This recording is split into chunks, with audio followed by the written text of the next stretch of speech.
Yeah,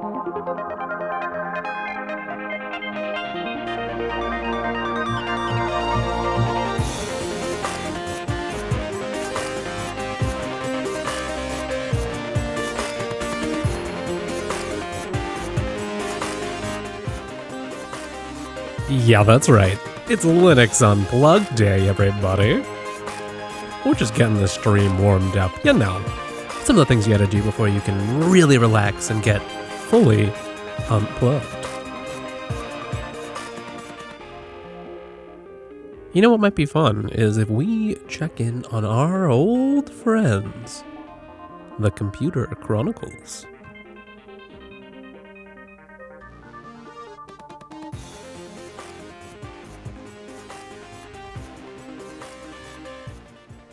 Coming up right now.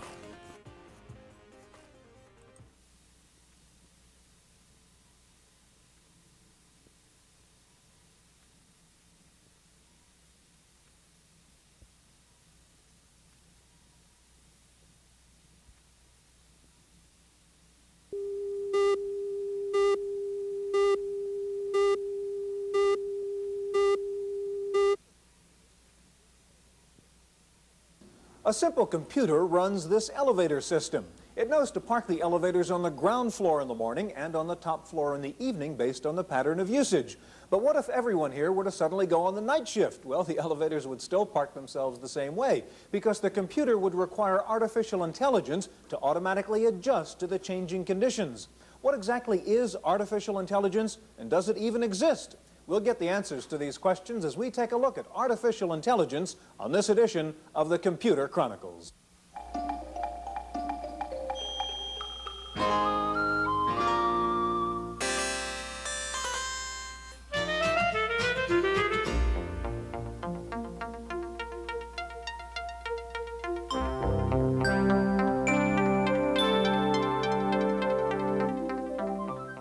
The Computer Chronicles is made possible in part by a grant from AFIPS, the American Federation of Information Processing Societies. AFIPS, sponsors of OAC 86, the nation's leading conference on business technology. For conference information, call 800-OAC-1986. Exploring today's business solutions. Additional funding is provided by McGraw-Hill, publishers of Byte. Byte's detailed technical articles on new hardware, software, and languages cover the latest in microcomputer technology worldwide. Welcome to the Computer Chronicles. I'm Stuart Chaffee, and this is Gary Kildall. And Gary, this is a product called Ractor. Ractor claims to be able to have an intelligent conversation with you. I just asked it if it uses artificial intelligence, and it's so dumb it can't even figure out what I'm asking it, actually. The makers of Ractor claim it has AI, but they say that's artificial insanity, which may or may not have anything to do with artificial intelligence. Gary, seriously, on AI, this is one of those areas in which there have been so many promises, but apparently not that much delivery. Are there really any artificial intelligence products out there today? Well, Stuart, the real beauty of artificial intelligence is that it's a moving target. Once the basic research results in a product, it's no longer interesting artificial intelligence work. 20 years ago, Samuels had a checker playing program that was considered good basic AI research. Today, it wouldn't even make it into a Macy's store. So we hear about products nowadays that really have things like, well, they claim things like natural language processing, expert system capability, things of that sort. We have to now figure out what's the fluff and dazzle and what's the substance. Well, we're going to try to find out today by taking a serious look at artificial intelligence. We'll meet some of the top names in the country in the AI field, and we'll see some fascinating demonstrations of artificial intelligence at work. We're going to begin by taking a look at a vision recognition system that uses AI to interpret what it sees. Human beings are equipped with stereoscopic vision, a distinctive feature that allows us to judge distance and the relative placement of objects. In addition, humans know how to identify the features of a landscape by color, shape, or placement. But how can a computer be programmed to do the same with the same limited information? In Palo Alto, California, a machine vision project is underway to automatically produce digital terrain models by scanning stereoscopic photographs of the Earth's surface. Working from illumination densities and reflectance values, the terrain modeling system, with some human assistance, can calculate an image from any point of view. It can then synthesize a flight path through the terrain based on any chosen route. While the process of creating topographic maps is simple geometry for a human being, scanning a photograph, no matter how detailed, is full of ambiguities. Tall objects obscure smaller ones. Repetitive patterns can be confusing, and forms can be misinterpreted. To overcome these ambiguities, the SRI project is experimenting with artificial intelligence. The goal is to develop a program that can look at the global constraints of an image, the parts in context with the whole. Like much of today's government-funded AI research, this program is slanted toward military applications. But its future potential will help us recreate more exotic views, from the inside of a human body to the outside of the moon.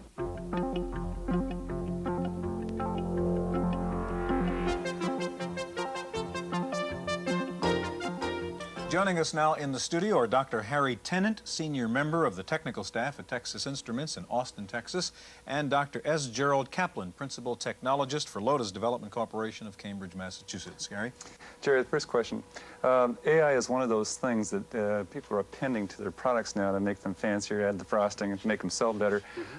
It has a chance of, I guess, in a sense, being misused. And how do you characterize AI in this new technology you're working with? Well, really, artificial intelligence is a fundamental software technology that's of interest primarily to people developing software. It's not an end-user product in and of itself that one would want to sell or to... there really isn't much of an AI market except for the tools market, and we're going to see some of the tools here today. Okay, characterize some of these things. What are the kinds of things that you'd say AI can add to? Well, what it products? can add, well, first you have to understand what it is. It's really methods for programming using symbols and describing their interrelationships, and then being able to reason about them to reach some kind of conclusions or enhance some existing type of application. What we're going to see in the next few years is a continued growth in the utility and intelligence, if I can use the word loosely. Making the programs a little bit easier to use and a little more intelligent. A little more intelligent. We're going to begin to see out of Lotus, certainly, and other companies, programs that begin to know more about their intended use, and that can help the user by interpreting the user's intentions as opposed to executing the user's commands. Okay, Harry, that's a perfect introduction to what you've got Give us here. an example of it. You've got a natural language system, one part of AI first, and show us what that is. That's right. What we have is a way to ask questions of the computer in English so that the user doesn't have to learn an arcane computer language before he gets started. In this case, what I'm going to be doing is building a sentence up in this portion of the screen out of words and phrases that I select from the menus down below. For example, the sentence starts with show the average number of days of sun in, and now I'll choose a city, in El Paso. Now I've got a complete sentence and I can ask for the answer. Show the average number of days of sun in El Paso, 319 days. Now, the benefit of this is that somebody who doesn't know anything about the kind of database that we're interfacing to or anything about how to command that database can come up and immediately see what kind of information is in there and can immediately find out how to get the information out. Harry, can you actually do the inverse of this process and type the sentence in immediately, or is it something you select off the menu and construct a sentence? You select off the menu and construct the sentence. I had been doing research in the area of natural language processing, which is the act of typing in the sentences and so on, for quite a few years before I came up with this approach. The benefit of this approach is that 100% of the queries that the user puts in will be understood because the user finds out what kind of sentences he can put together, what kind of things the system is going to understand. How would you compare this with, say, with products that say where you actually type sentences in and there's algorithms and heuristics that actually go in there and try and figure out what the sentence is? Is this the same kind of a product or is this a different kind of thing? Yeah, what we did was if you take away the menus, behind the menus lies the exact same technology that's in the conventional natural language systems. All we've done, there are limitations to any natural language understanding system, and all we've done is to reveal to the user what the extent of that system is and what the limitations are. So if one were to peel this layer off, you could actually start typing sentences and it would understand that, so the underlying algorithms are like that then? That's right. Okay. Okay, Harry, you have now an expert system you're going to show us, and I know Yes. you've got to reload there. If you could do that for a second. All right. And Jerry, I'd like to ask you now, we're trying to get a handle on this definitional problem. Now, what we just saw, would you call that artificial intelligence? I would say that that's really in the category of a tool, and what you've seen is an application of that tool to querying a database in particular. That's all I would say. So who knows? I really don't think it's accurate to say one thing is or is not an AI product. AI is not something special that you add to an existing program. It's an approach to programming and creating programs that are flexible or useful or solve problems which previously might have required some kind of human intelligence or attention. Well, it's certainly the case that there is a gray area there between what we could call a user interface and something that really understands the sentence. Yes. And that's, I think I would define AI a little bit differently from what we've heard. AI, when it started out in the early 50s, was really a set of problems. How can we make computers reason? How can we enable them so we can talk to them or let them see? Or other problems like that that we recognize in humans that we do, and we associate that with intelligence. How can we take that same capability and put it into our artifacts, into our computers? Well, it's this range of problems that make up what is AI. We've developed a whole collection of technologies to address those problems. The natural language that I've demonstrated is one of the approaches. There are many, but one of the approaches to that sort of problem. Okay, show us the expert system you is have here another. now. Now, what we have here is a technique for decision-making and making of judgments, in this particular case, for diagnosing problems with your car. The system is asking, what is the problem? Well, my car is making a strange noise, so I select that choice. Does the noise change between standing still and driving? Yes, it does. Does the noise change on a different type of road? Well, no, in this particular case, the road doesn't make any difference. Is the noise a squeal? Yes, it's a squeal. Is the noise most obvious when starting the car? No, for my problem, that's not the case. Is the noise most obvious when braking to a stop? Yes, it is. Well, the system has come to a diagnosis of the problem. And the diagnosis is that the brakes may be glazed, the rotors or pads of disc brakes, or the linings of drum brakes should be inspected for glazing or dirt. Okay.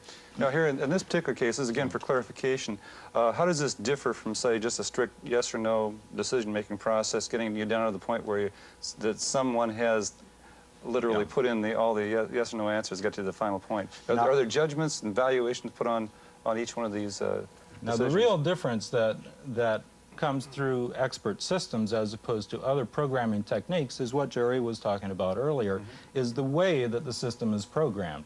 In this particular case, the case of building rule-based expert systems, as they're called, the knowledge that goes into it is in the form of a collection of rules, the little pieces of information that chained together can build up to make decisions. And these rules come from where? They come from an expert, somebody who knows how to fix cars. Now, behind this, is there a generalized tool that, say, could be applied to not only automobiles, but, say, fixing refrigerators? Absolutely. What's behind this is a tool that can take these rules, these little pieces of information, for whatever context you're in, and tie them together to make a decision or make a judgment. Now, is this general list going to be applied to virtually anything? Is any kind of a well, virtually anything is in the sense a big that field. if you had an expert that would come and write rules about literally anything an expert write rules about, could this system apply to that? The fact is that expert systems are being applied to a very broad range of applications. For example, there was one developed at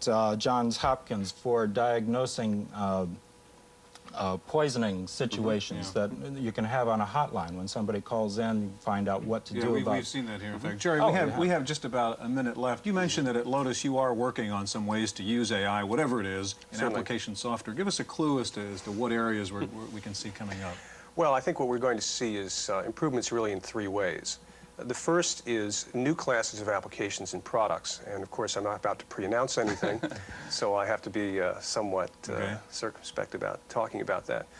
But we're looking into areas of flexible databases, just certain kinds of decision support systems, programs that will help you to keep organized, help you to carry through rational processes that typically are easier for machines than for people. reasoning aids. We're out of time. I'm awfully sorry. Now, going back to the natural language aspect of artificial intelligence, one of the leaders in the country is Stanford University, Professor Terry Winograd, and our reporter Wendy Woods went to Stanford to talk to Professor Winograd. Professor Terry Winograd of Stanford is today working on two projects, one programming, one political. The first is a natural language for programmers, which enables them to use simple English words referenced to the kind of work the software will be doing. The whole quest has been to move away from having people give very specific details of what the machine should do to putting things more in the terms that make sense to them in their world. If I'm doing payroll program, I want to think about people and payrolls and money. I don't want to think about disk files and records and who knows what's in the computer. His second project concerns funding for AI research. He's worried that too many of his colleagues are being lured into lucrative Defense Department contracts, detracting them from basic research into AI. The Star Wars in particular has a very specialized spectrum, and I think it's going to distort research to focus much of the money, huge amounts of money, on those particular technologies which are for, as I said, very fast, radiation-hard kinds of computing. Currently, up to 50% of computer science research is supported by military grants, and only a fraction of computer scientists have refused them. Professor Winograd and dozens of other computer science professors are circulating petitions asking that their colleagues not accept Department of Defense Star Wars funding. Their belief is that it will drain money from AI projects with practical applications, increasingly through the rest of the century. For the Computer Chronicles, I'm Wendy Woods.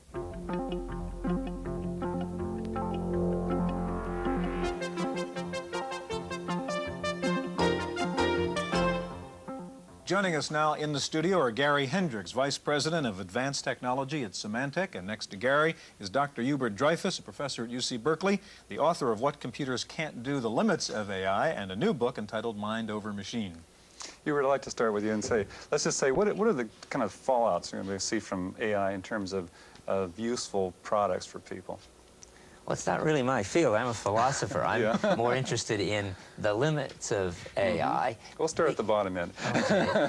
Well, I don't know about the fallouts. I'm on this show to find out about the fallouts. Okay. So what I want to say is that you can't use what's called symbolic descriptions and rules and inferences to make computers intelligent like we are, which doesn't mean that you can't find many uses for them. And for that, that's not my job. Now, what's the reason that you can't do that? Well, the reason, I think, is that people begin by using rules when they're learning some new skill, but as they get really good at it and develop a lot of experience, they recognize the situation they're in as similar to one that they've already been in, and they just do what worked before.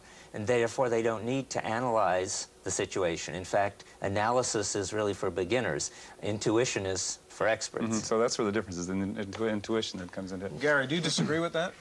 Well, I think there's some truth in it, to be sure. But we have to start with the premise of what's the enterprise that we're at. Now, one enterprise is the scientific one of trying to push AI to the limits to find out just exactly what a machine is, in fact, capable of doing.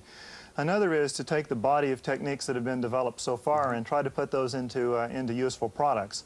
And here we're paired up a philosopher and a very pragmatic person.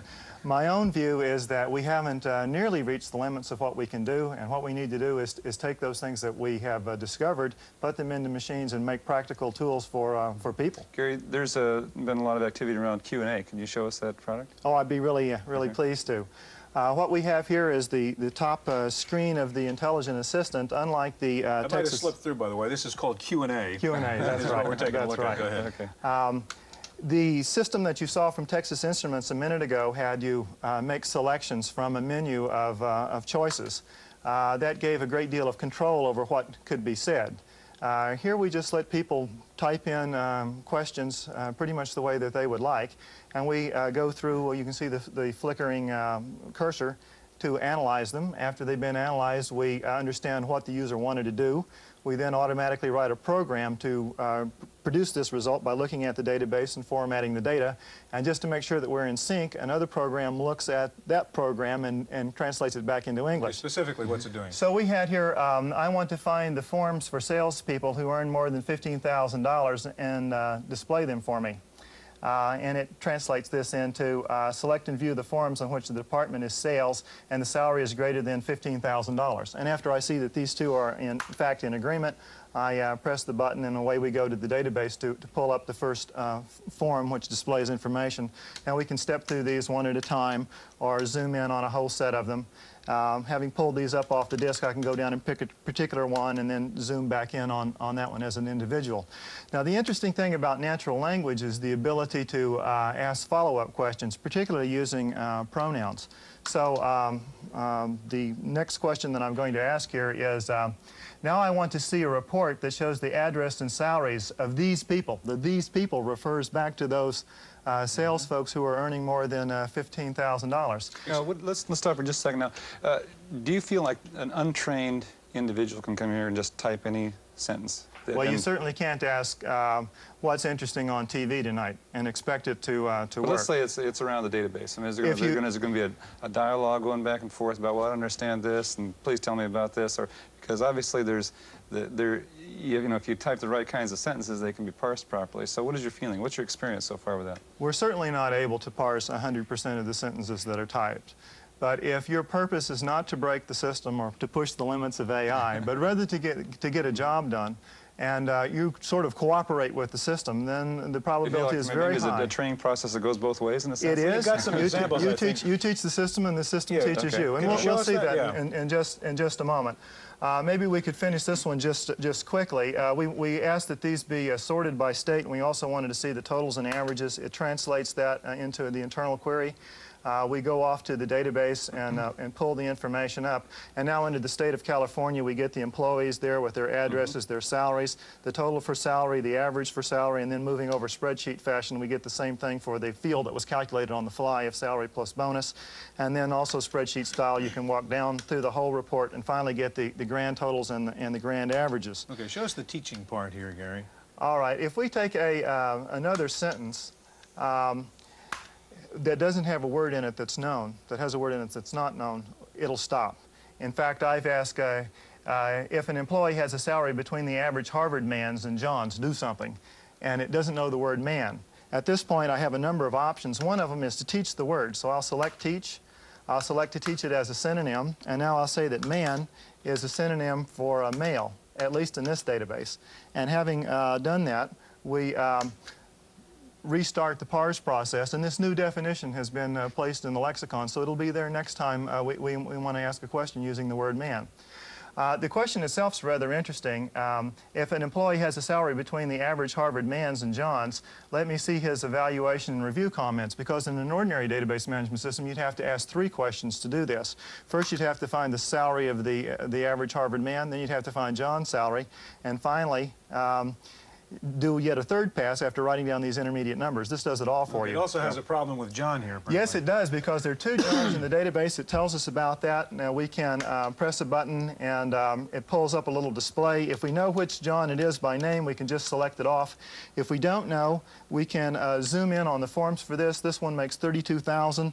The other guy makes 100. That's the one that I wanted. I'll select that John, and now we'll make the third pass through the database, and here's the result based on that computation. So there's an important difference between this and just a keyword type of a search. You're actually trying to take the sentence apart and figure out what the pieces are. It's just like what you do in about 7th grade in parsing. Dr. Dreyfus, we have just about a minute left. Now, from what you've seen in this whole program, the expert mechanic thing and so on, have you changed your mind at all? I mean, aren't they impressive demonstrations of some degree of artificial intelligence? They are impressive, but I haven't changed my mind because I never thought they couldn't be impressive. Expert systems can do about 80 or 90% as well as the experts in a field. I would have called them competent systems. I think they're misnamed. But once you are willing to settle for competence, which is important and valuable, you can then use rules and inferences to make these competent systems. But it's a mistake, I believe, to think that if you just work harder, you can get to expertise. You can get that last 15%. And in some areas, one doesn't care. I mean, if you're going to see a doctor and you're sick, you would like to get a doctor that was 100% expert if you could. But if you couldn't, I'd rather consult one of these medical expert systems than my general practitioner, because I hear that they're really better. Another thing, if there's time. Real briefly. Okay, you can there are 2 kinds of expertise. There's a calculating kind, and in that area, you can even do better than people. but most kinds of expertise is of this intuitive kind, and then you settle for less. Gentlemen, thank you. We are out of time. What are the limits of artificial intelligence, and is intelligence uniquely human? We asked our commentator George Morrow for his thoughts. Artificial intelligence, such an overly ambitious name for any discipline. One day, when we're all more computer literate, this expression will take its proper place with other classic contradictions, such as postal service or military intelligence. How could such names such as expert systems or artificial intelligence ever have been coined in the first place? Well, my theory is that in the late 50s, when university-based computer research was largely funded by the military, these names were invented to impress the granting agencies. As often as not, this type of research had little, if any, connection with reality, and the more ambitious the sound of the project, the better chance it had to be funded. Now, much of today's AI-type software is quite novel and very useful, but none of these products will be able to live up to the image that the term artificial intelligence invokes. Why not, as Dr. Dreyfus suggests, call an expert system a competent system? On the other hand, if a vendor insists that one of his products is intelligent, we should insist that the product take a standard IQ test and that the score be affixed to the package. That's how I see it. I'm George Morrow.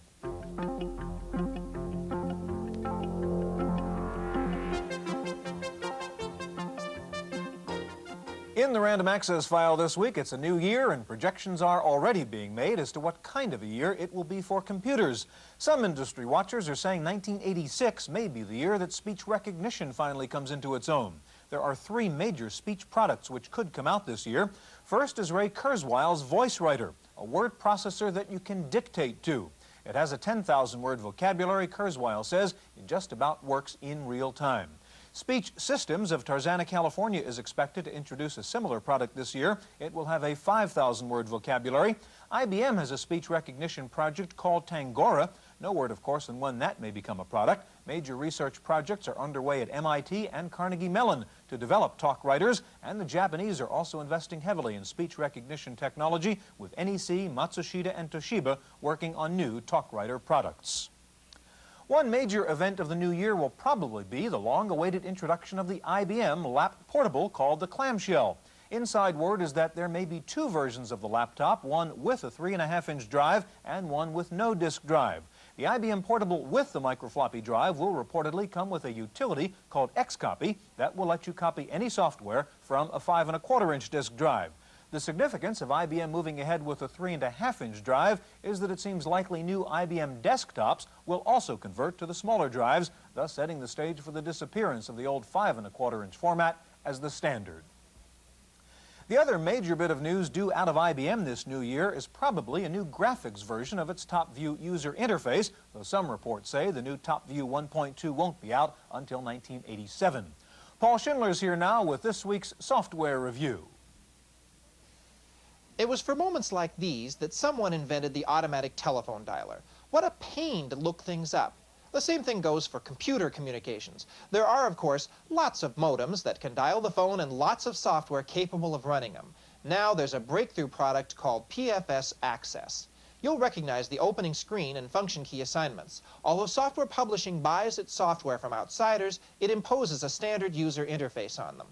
The problem with every other communications package is setting up logon procedures. Here, no sweat. Turn on the recording feature, log on as you normally would, and it takes everything down for you. You don't even have to remember to ask PFS Access to save your session. It automatically saves every session. For regular communications users like me, this is great stuff. Now, PFS Access isn't perfect. It lacks some flexibility in uploading files. And darn software publishing, it's copy protected. And that makes it a real pain to use.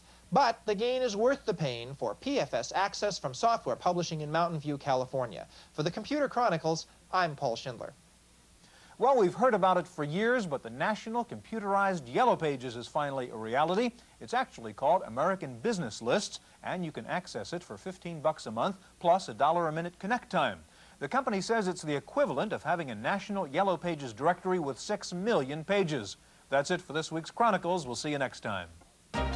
The Computer Chronicles is made possible in part by a grant from AFIPS, the American Federation of Information Processing Societies. AFIPS, sponsors of OAC 86, the nation's leading conference on business technology. For conference information, call 800-OAC-1986. Exploring today's business solutions. Additional funding is provided by McGraw-Hill, publishers of Byte. Byte's detailed technical articles on new hardware, software, and languages cover the latest in microcomputer technology worldwide. Byte, the international standard.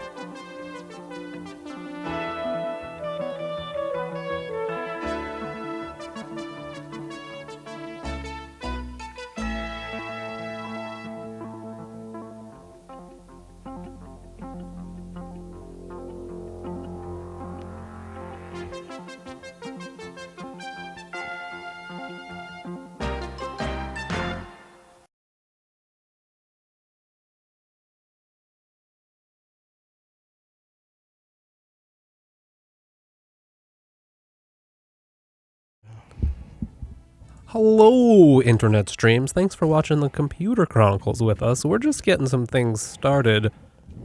You know, troubleshooting, connecting. We're professionals, you see. Start me up. You guys want to start singing real quick? Ooh, Come on, guys. yeah. Start me up. Remember the Windows 95 launch song? Start me up. Start me up. No, Hey-o. you would have to. I feel like you need to play that so that I can sing along to it. Hey, 'cause Brent. I don't remember that Hey, track. Brent. You remember it, dude. Maybe. Well, who made that song? Who came up with that song? The Rolling Stones. The Rolling. Oh yeah. Okay. Yep. Okay. And it was just. All right. I'm on the MiFi, so this is rolling the dice for the Rolling Stones. But I'll try it. Start me up. This may eat our connection, but you know. Cheese demands, you know. Oh. Yeah. Now I feel dumb, dude. Maybe it's just your singing. Start me up. See, I got it right. Can somebody get the karaoke lyrics? Yeah, over you know, here? you start me up.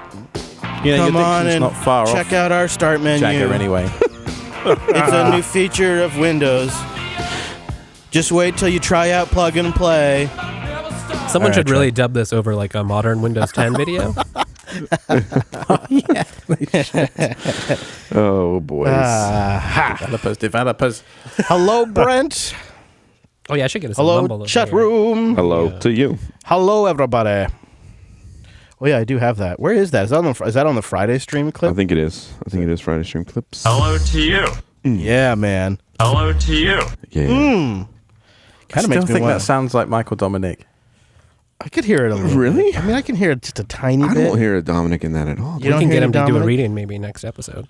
Yeah, and then we we just need to get him. and to then do we it. could compare it. That's a really good idea. All right, we'll That's be in important. mumble shortly after it figures out whatever it does, you know.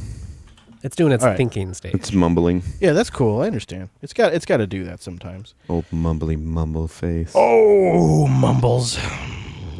That's I my spent own the last mumbles. 24 hours dealing with the aftermath of eating nothing but meat all weekend. Oh, did you? Yeah, that's a thing. That's just basically my whole life. So I think my system's used to it. How you feel about them beaver nuggets, bro? Oh my goodness. Were they good? They're little nuggets of sugar crack. Mm-hmm. Yeah. They are delicious. Now, where do I hear echo back from? Where's that coming from? Echo back. Echo back. Echo back. Echo back. Is that echo mumble back? room? Hello. Echo back. I'm getting a tiny bit of echo back from you, Wes. Echo back. Echo back. When I mute the Studio Source Connect, I don't hear it. Okay, Echo back. try it again. Echo back. It's gone now. Thank you. Toast. Sweet Wes. Oh man, it's hot in here. My scans indicate it's up to 85 degrees in here. I'm gonna start taking off my shoes. Yeah, I took my shoes off. Every time Chris says it's hot in here, I'm gonna take off another article of clothing. That's a good way to prevent me from bitching. That's actually not a bad approach. It's an I think incentive we've for Chris just to not established complain about a the new Friday stream tradition. All right, I want to see if anybody in the mumble room can guess who this is. Can you guess? Sounds like. What? Go ahead. I was just gonna say it sounds like a bad Wilhelm scream. No idea. Which person? Nobody knows, huh? Come on. Can we get some hints? Is this like network related? Yes. Enhance. Come on down now, mumble room.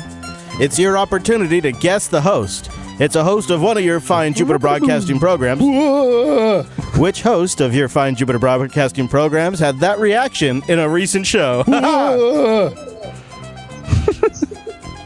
Any guesses? I think I've got it. What is it? Joe? Ha, that's true. Correct. We need the ding. That's amazing. Yeah, we do. What do I have for You a got win? the baby bell over there. How about the eagle? You want an eagle for your? Here's your prize. Oof, boy, we all could. That's a freedom eagle. Yikes. Oof. You know, we should really get we should get one of the mics in here configured as like just miking the bell, the analog bell at all times. Yes, please. Because otherwise I have to like what? I have to like hold it up to the mic. That's terrible. That's true. That's true. Like an animal, like a caveman. I thought you guys were trying to keep the physicality of the bell a secret. Well, we were. No, is it a real bell? You tell me. You tell me. Okay, now I hear echo back again. I think it's a Schrodinger's bell. It is. It's both real and virtual at the same time. I can't answer that. Schrodinger's bell. That's ridiculous.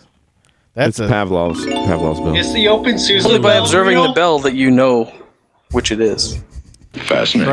Schrodinger's bell, surely. There was actually an article this morning I saw. Yale researchers have broken the Schrodinger's cat thing. They can predict where the cat's going to be now. So Schrodinger's cat doesn't apply anymore. Well, you could always predict. That's the whole point. You just can't know. No, they get like I a recognize early that warning voice. system. Sorry, go ahead. I Ahoy, recognise ahoy. that voice. The other British guy. Hello. Hello, how's it going? I've forgotten your name. There's only two of you? Ian. Adam. Hey, for Adam, bonus damn it. points, if you wanted to figure out how to Adam. pull down the mumble that's being sent to Source Connect a little bit. Yeah, it is we're too coming in loud. hot. I'm trying to fix that right now. Okay. Oh, okay. Well, no, you guys are just super hot over there. Yeah, you guys is. Woo! Correct. Did you eat your dairy milk caramel yet, Alex? It was here I also really bloody hot, but then there came a storm in 10 minutes, and then the storm stopped, and now it's all cool now. Yeah. Huh. If that could happen right now, right outside the studio doorway, That'd be great. that'd be great. All right, someone give me another mumble reading, if you would. Mumbly mumble. means That's me Hello. mumbling. Mumble mumble. Also, Little bit. anyways, we're Toast. talking DACs and Toast. tubes here. Let's not forget Toast. that the largest difference usually comes from Seems the a audio little transducers. seems a Toast. little better. Yeah, my levels are showing it a little better. Is that good enough? I can. Otherwise, I might just have to turn it down somewhere else in the chain. The Someone quick says brown it- fox.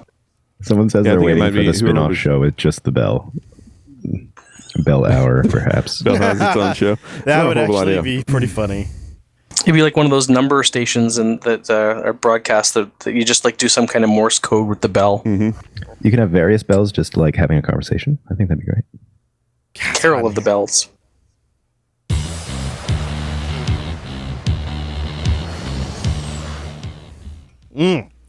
Elle, where are you at right now? I'm right here. No, I mean, where are you at? Like Right here. In the world. I'm in the, In the world. podcasting closet. in the podcasting closet. You might be able to come up a hair on your levels on your end. Okay, how about right there? Maybe another hair skis. Oh wow, we're up to 10 now. Yeah. What Are we? happened? Oh, Wes, make sure I'm not wrong. But to me, it seems like she's about half my level. All right, you say doing something, all and then right. Elle Hello? say something. I'm going to Okay, say here- something. Oops, I cheated. There you go. Definitely What do a you little think? bit lower. Yeah. It's all right. It's usable, though. Yeah, it doesn't strike me lower as or super. Yeah, it's Super not a red alert. I wonder what your audio input is.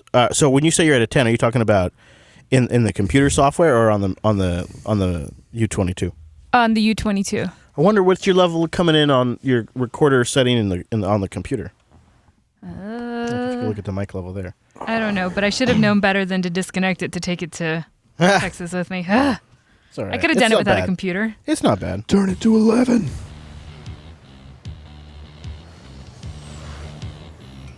Ooh. You want a little? Nice. Yeah, I know. Me too. I know. It's such Is a, that it's just such the that first chill, chord? That chill. Yeah. It's nice. So good. Is that technically chill hop? I mean, Is that it chill could hop? be Oh, yeah. considered. Yes. It is. I think I like chill hop. I don't think I knew that about myself, but I think It this still song has needs a taught me. beat. It still needs a beat. It's coming, man. You gotta wait. There, yeah, there it is. It's coming. You gotta build it up. You gotta build it up. And it's going to be a chipmunk singing in a minute. I'm a dude. Little chords Yeah, in the cheesy. background, Yeah. spacey chords.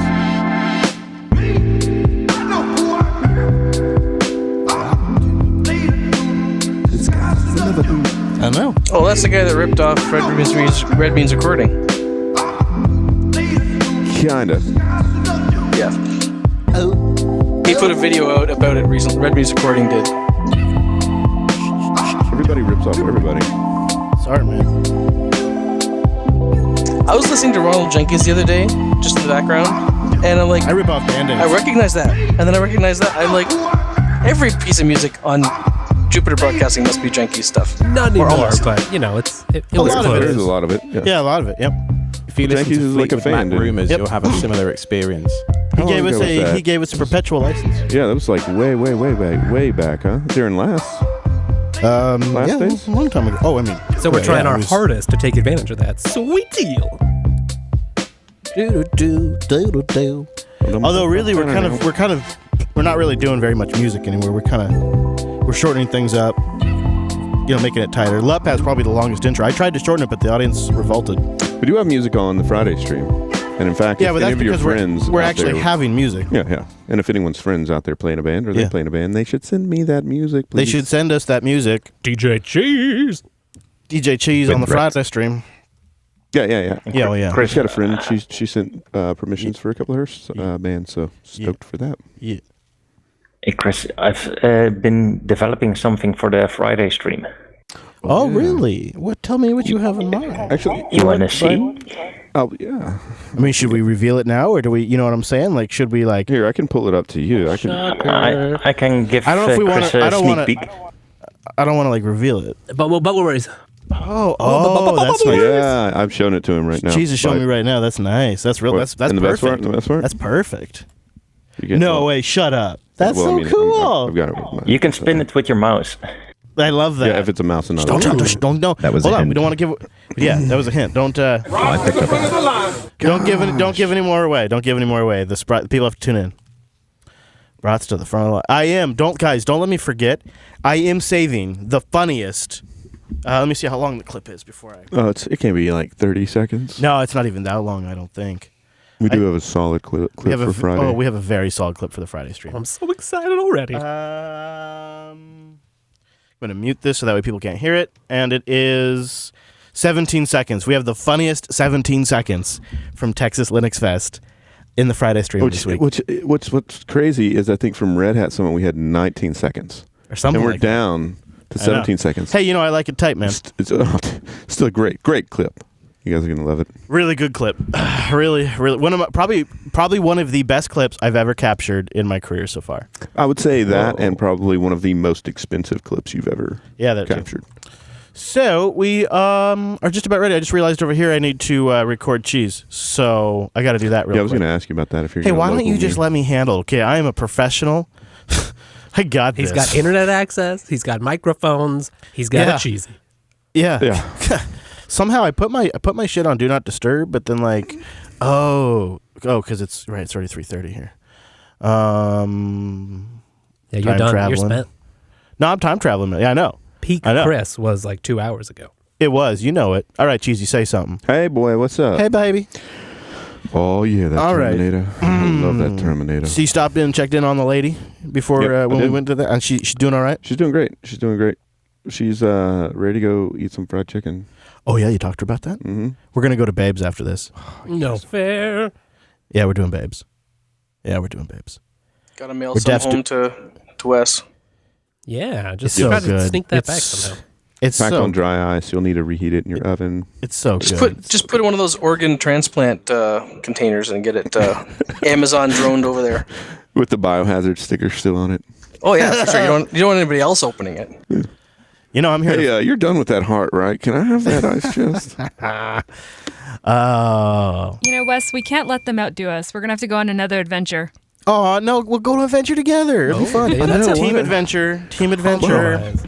Oh, I gotta be left Team out of all the adventure. adventures. Oh my God! So Cheese and I thought, hey, if we can, we're thinking possibly about doing this sprint around the next show. We got to keep the details light because we're live, but we're thinking about, before we launch the next show that we have in the works, that we might do a team sprint there in the Pacific Northwest. And so then Cheesy says, well, are we going to do an Airbnb? And I said, that's stupid. Why would we do an Airbnb? There's hotels. And then he said, because we always prefer the Airbnb. It works out better. And I said, you're right. So then we started looking at the Airbnb in Arlington, Washington. So that way, we kind of keep it. I know it's not romantic, but we keep it close to the studio so we can actually do the recording stuff too. Hey, it's as romantic as you make it, okay? A little decorations, maybe a view of the Cascades. Not candles. Too far from the studio, there are amazing places. Friggin' castle, dude. Ranging from like $150 a night, which would accommodate all of us, to $1,500 a night, and that was the castle. But if you think about it, if we're bringing in 5-7 people, totally reasonable. At $125 a night. And $1,500 isn't great, but there was a really nice place for like $300 that's on a lake. It's a nice cabin on a lake with a good like large room where we could have meetings and stuff. Like it was a outdoor patio area. Yeah. Like a little dock to run off of. For like $250 a night. Yeah. Yeah, with a dock. Yeah, with a dock on the lake. So that could be a thing. So hopefully that's something we can do, because that could be a lot of fun. Was that Whitby? Was that one in Whitby? Yeah, it was on Whidbey Island. How nice would that be? Careful, because some people might end up booking that since you're... Yeah, he knows where we live. They'll have to guess our sprint dates. Guess we'll just have to have an extra room. All right, so what else do we got to do before we get recording? We should probably do that, hey? Yeah, seems wise. Seems wise. Everybody did their locals ready. Wes, do you want to count us down since you're central to all of us? Right in the middle, JB Central. Oh, let me do a quick little... I haven't done a save yet on my Reaper project here real quick. What is this? LUP 30... Is this 304? 304. 304. Yep. All right, I'm ready when you guys is. We're just about 101 behind TechSnap. That's crazy. Something like that. Okay, so I'll... 3, 2, 1, record. That sound good, everyone? Yep. 3, 2, 1, record. Recording. Hello, Future Joe. Hello, Future Joe. Hey, I'm hearing my tiny bit of echo back again. There, it's gone now. Who is that? Is that you? Why is that coming and going? Now it's back. Back. It might just be super sensitive here. I can turn me down a little bit. I'm going to mute you. See, back. Yeah, it's gone when I mute you. Maybe just turn your headphones down a touch. Maybe you're... I'm sure it's not in the recording, so it's not going to be the end of the world. All right. So, Wes, do you want to do a sync countdown? Right there. I know. Yes, let's sync up. We'll do 1, 2, 3, 4, everyone. 1, 2, 3, 4. 4. Beautiful. Look at us. We're all in sync. Good job, together. everybody. It's like Not to me, we are. Yeah, no, true. No. All over the place. No. But we will be. All right. Now It we just amazes need me our we can moment of carry on a silence. conversation with that much not sync with mumble. Like, I'm amazed that the rest of us are in sync when we're talking to each other. Our brains do a decent job over time of accommodating. It's not always perfect, but Cheesy. Yep. We need to get a little room silence. So no breathing, no moving. In 3, 2. Shit.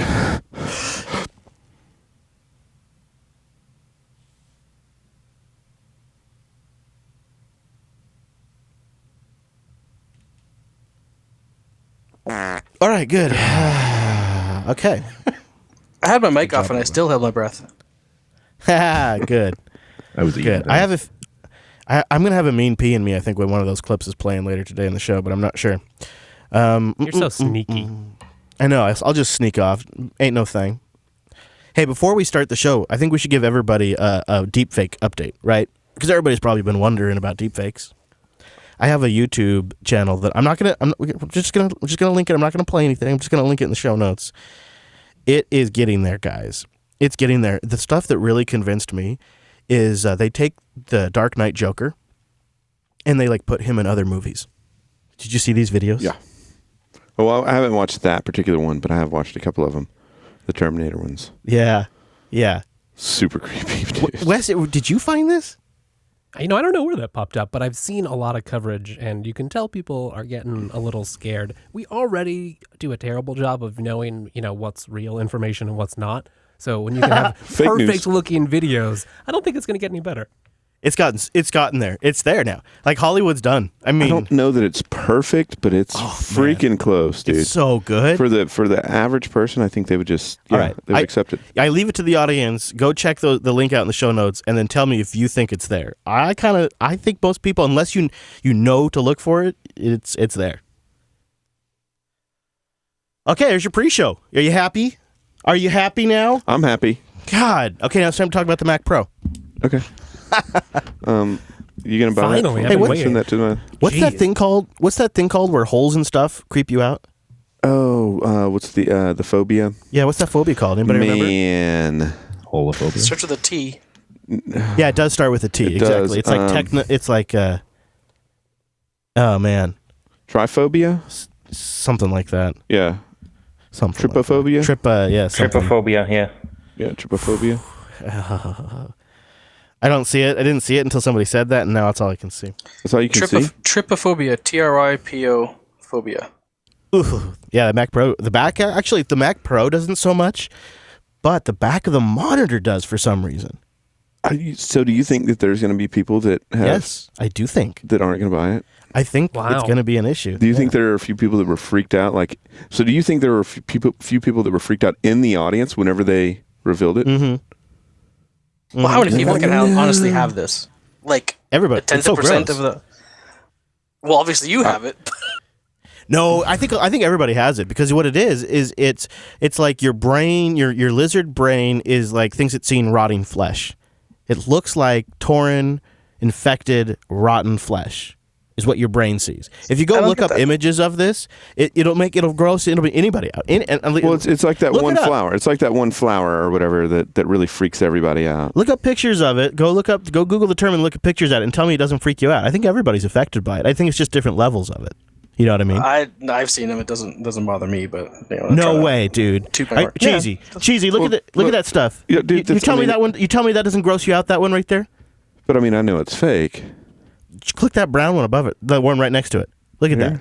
That isn't a little like. That doesn't really freak me out. I'm not saying you're freaked. I'm just like it's like push. It's starting to push on the buttons. It's starting to get a little weird, right? I'm uncomfortable. It's very alien looking to me because this is one of the things that I think. So this particular flower, which I forgot what that flower's called. Yeah. But the little seed pod bit. Sunflower. Like to me, it's. You expect like the golden ratio and everything in nature, and it's not symmetrical. So here's what I think. There's also like the mounds place in, I think Argentina or somewhere like where they have these different. No, maybe it's South Africa where they have these different mounds. Jeez, it's very similar. I'm too hot.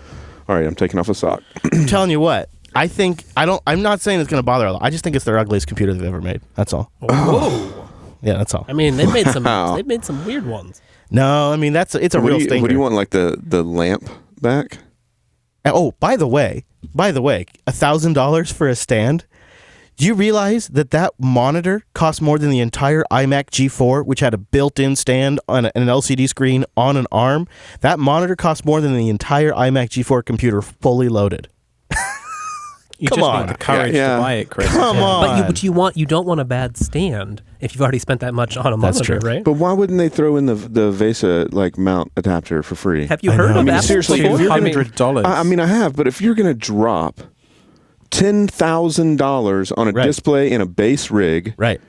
The least they could do is give you the mount so that you can actually use the system. You sound like an old person complaining about how we don't have full service gas stations anymore. Oh no, you do sound like an old person. No, I totally agree. I totally agree. In fairness, I mean, but it's sucks. like this $200 piece of metal. Really, guys? I don't get it. I mean, it doesn't mean that whatever third party company doesn't already have them out. Oh, cheesy! I wish I had like a little I need like a little somebody playing a harp or not like a harp, but baby a violin. Yeah, baby violin. That's what I need. The world's tiniest violin.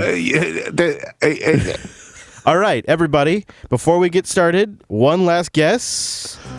Who is that host on the Jupiter Broadcasting Network? Which host is on the Jupiter Broadcasting Network and can't get a word out? What say you, Mumble Room? I got one. All right, go ahead, Brent. What you got?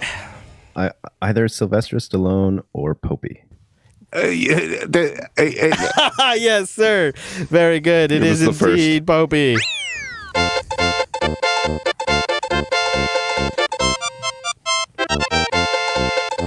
All Which right. I would have now never guessed had I not met him in person, I think. Now, for your bonus points that mean nothing, can you guess, not guess, but can you name the level that this classic tune is from? The level and the game.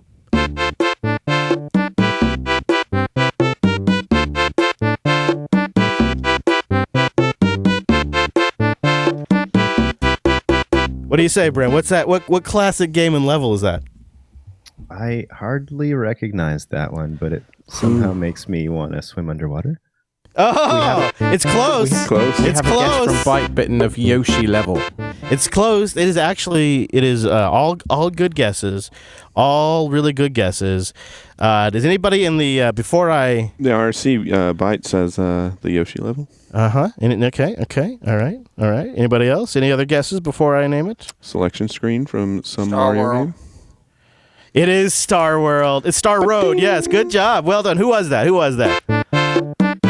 You got it. Tech That's Mav. what it is. Good job, Tech Mav. Killed it. Tech Mav got it. And then you also have the bonus world here. Oh, yeah. That was cool. Isn't that a good one? We should have always used these to get pumped up for the shows. I know. It's getting me there. I'll tell you what.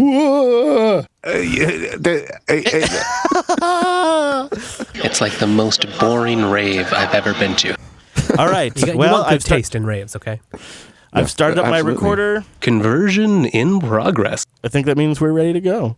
Are we? I don't know. We gotta get those brats. That's what we're missing. Oh, we got some good clips these days. It's for people who like to mess with computers.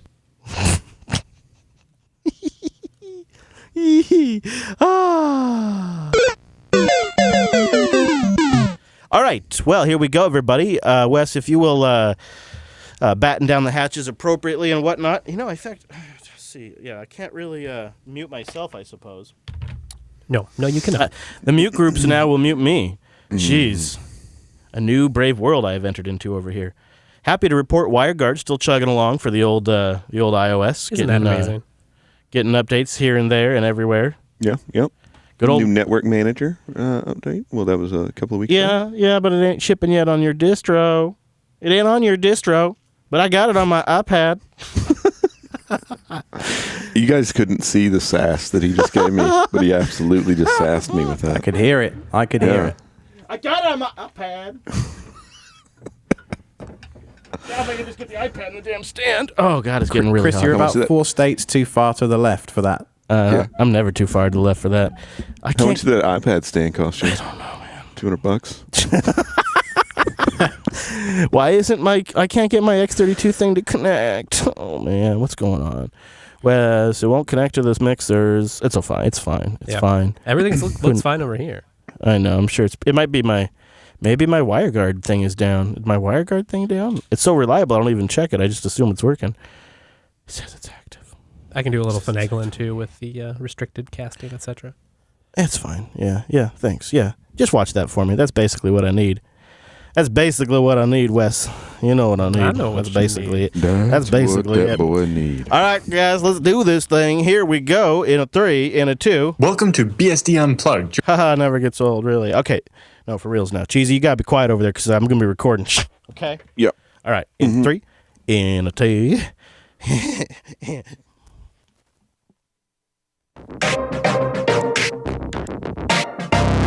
This is Linux Unplugged, episode 304? Is it 4? It's 4. Okay. Sorry. I thought it was 305, okay? I'm sorry. All right, here we go. This is Linux Unplugged, episode 304 for June 4th, 2019.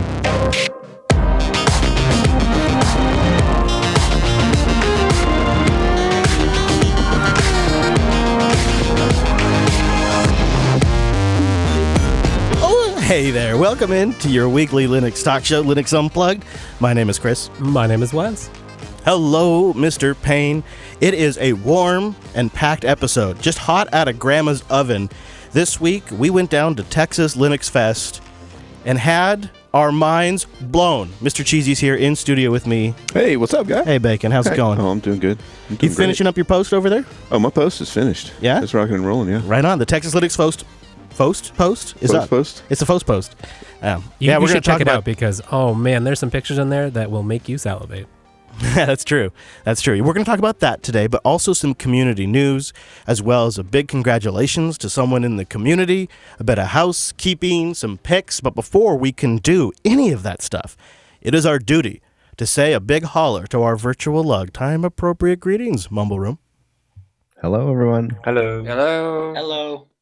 Hello. That was I such like an that. orderly Mumble Room today. Yeah, it was very, very orderly. I agree. Hello, Brent, Bruce, Bite, Lynn, and TechMav. Good to have you all in there, as well as Rotten and Minimec up there in the staging, helping get people in, and C and Sylvia up there, and Sivia up there in the old. How would you say that one, Wes? Sivia? I'm gonna say Sivia. Siva Machina, Machina. Oh, look at you! You had to get all fancy with it, making me look bad now. That's what happens when you ask, okay, and you learn the lesson. Okay, all right. You just got served. I did, and he's right too. That's the worst part. That's what happens when Wes works late in the studio. He was sassy, too. Yeah, he was there late last night, and he was in earlier today, see. fixing things up for us. So that's what happens. Very good on you, Wes. All right. Well, what do you say? We get into some community news, guys. Stay a while and listen. There's quite a few things to talk about, but I don't know. This week, I didn't really want to talk about most of them, to be honest with you. I don't know. I mean, the really good stuff we put in land this week, and the other stuff sort of just didn't really register with me as much. Did you feel the same way? Yeah, it was kind of kind of slow. Yeah. So I just kind of I think this week I was more proud of what we didn't put in the show. Yeah. There's some clickbait and stupid media hype stuff, and this week it's just other cool stuff. So I wanted to start with, speaking of cool stuff, the Smosh Z. I'm going to say it like that, the Smosh Z.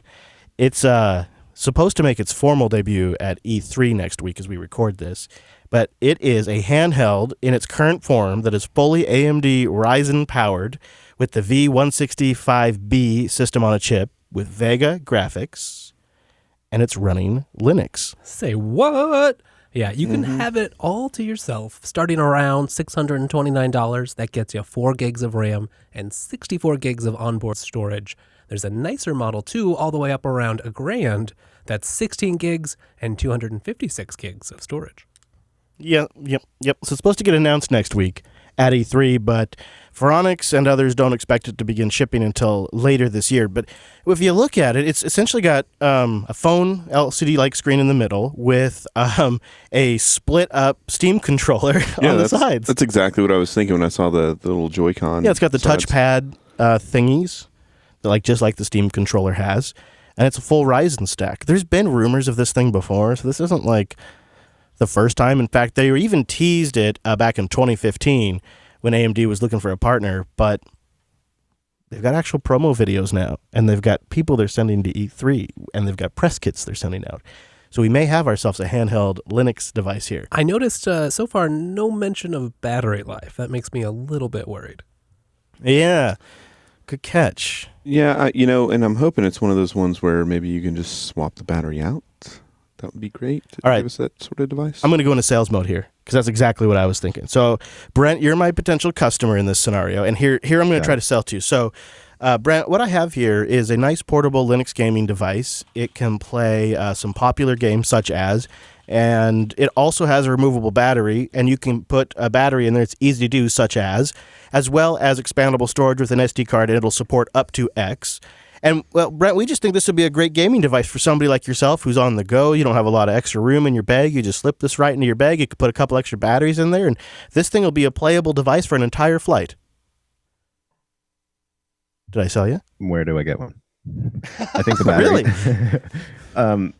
Yeah, totally. The battery switching out, if you're a heavy gamer, especially if you're flying, of course, why would you not want to change the battery? So what I would want to know is how quickly can I change the battery? It would be a big standout feature because it's baked into the Switch, which I think is the biggest competitor. It's not really a competitor to the Switch, obviously, but that's what it's trying to compete with, I should say. Yeah, I mean, I think that's where it's trying to compete. Obviously, it's going to be a smaller display. It is going to have that Ryzen 1605B system on a chip. What do you think of that? 4 gigs of RAM. What do you think of that I think Ryzen that chipset? I think that's the right avenue for them to go for something like this. Absolutely. But yeah, and I think what if they said, hey, yeah, I mean it runs Steam OS, so technically any Steam game that will run on Linux will operate with it. I mean that's enough. There's enough juice there to play a game of Counter-Strike, at 1080, 60 frames a second. So I mean you definitely have a lot of power in your hand with a little device like that. And if they were to say, hey, maybe this supports your Dreamcast emulation. Well, and don't forget about Steam Play. Or Steam Play streaming. Or, these additional services. So I think this is a good market. I think the prices might be a little bit steep. I'd like to see it more around the $400 to $500 range for the base. Because what is the Switch now? Around there. So you got to kind of be in that same, if you're going to sell a similar device, but with a smaller display, but with additional features, you still kind of need to be in that price range. So we'll see where it goes. So I'd be interested to get one if it turned out that the reviews were great. Byte, have you been following this device? Yeah, since the beginning, and there was even some rumor that it even was a scam because they were using a tablet and a deconstructed a Steam controller.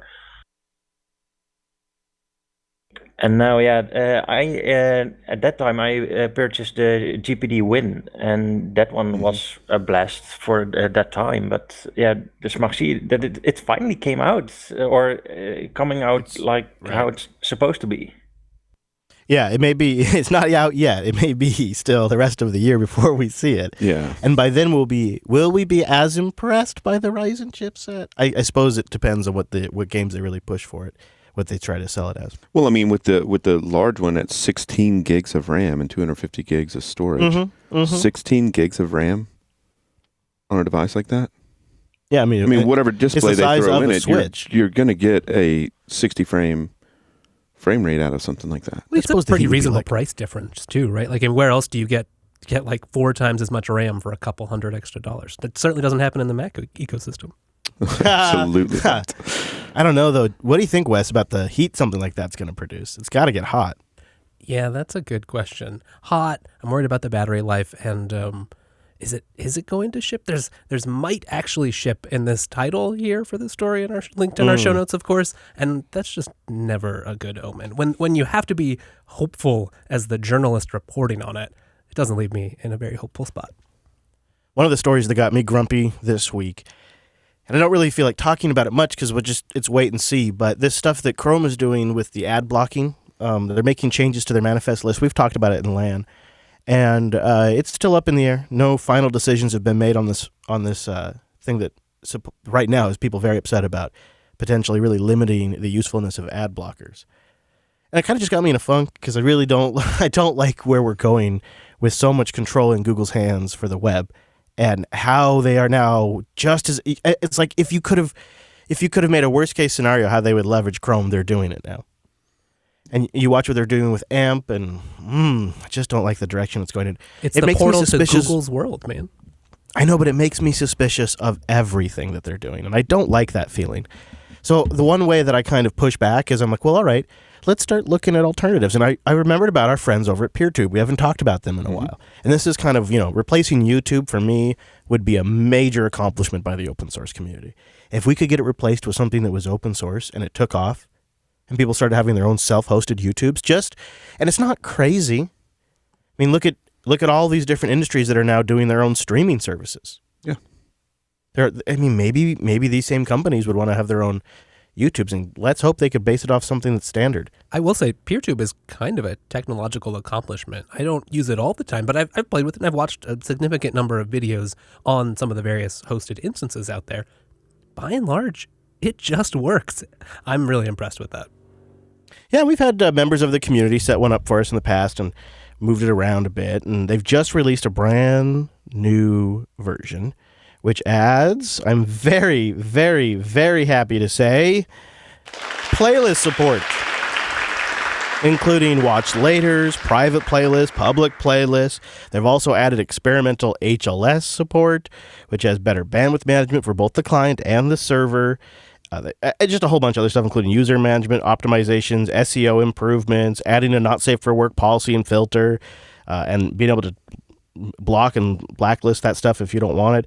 Like, just a lot of really nice, easier to use, like full feature kind of fleshing out stuff that it's just really nice to see landing in this project. Yeah, and they also add support for Japanese, Netherlands, and Portuguese. Mm-hmm. So I mean, that's if you're looking for adoption rate, you really, that's, I think, something a lot of people don't focus on.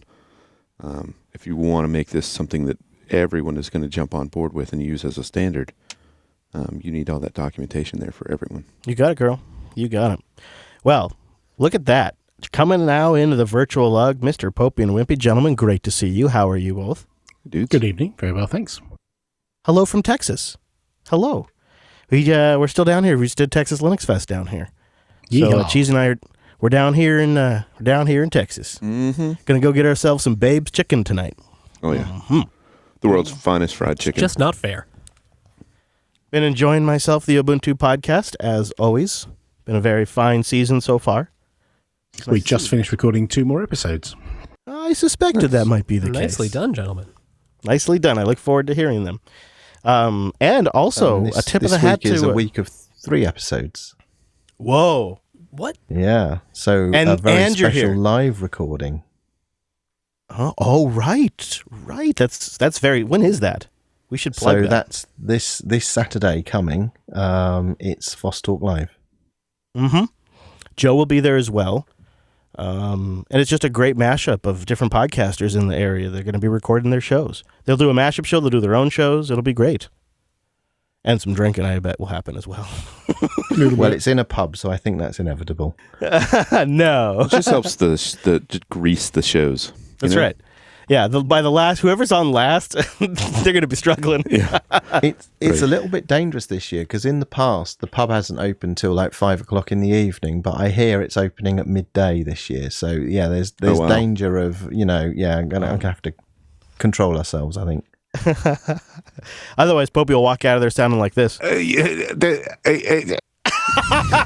Again? That's so good. And tell me if you can guess who this is. That's Joe. That's Joe.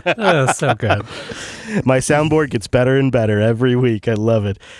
Drew's been editing the Ubuntu podcast now, and he's also been grabbing me those clips. So it's a double-edged sword, I will say. Yeah, he's a great editor. It's good, but he knows how to get the clips. Mm-hmm. It's good for me. Well, I want to say a big happy birthday.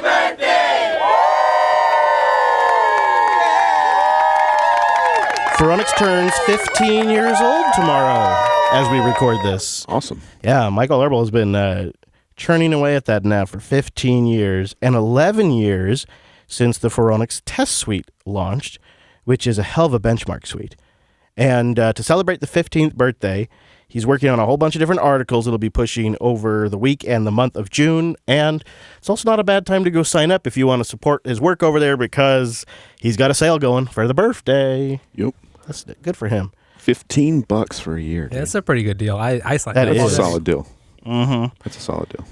It is a solid deal. At 15 years, though, it just doesn't. 11 years for the test suite. I know.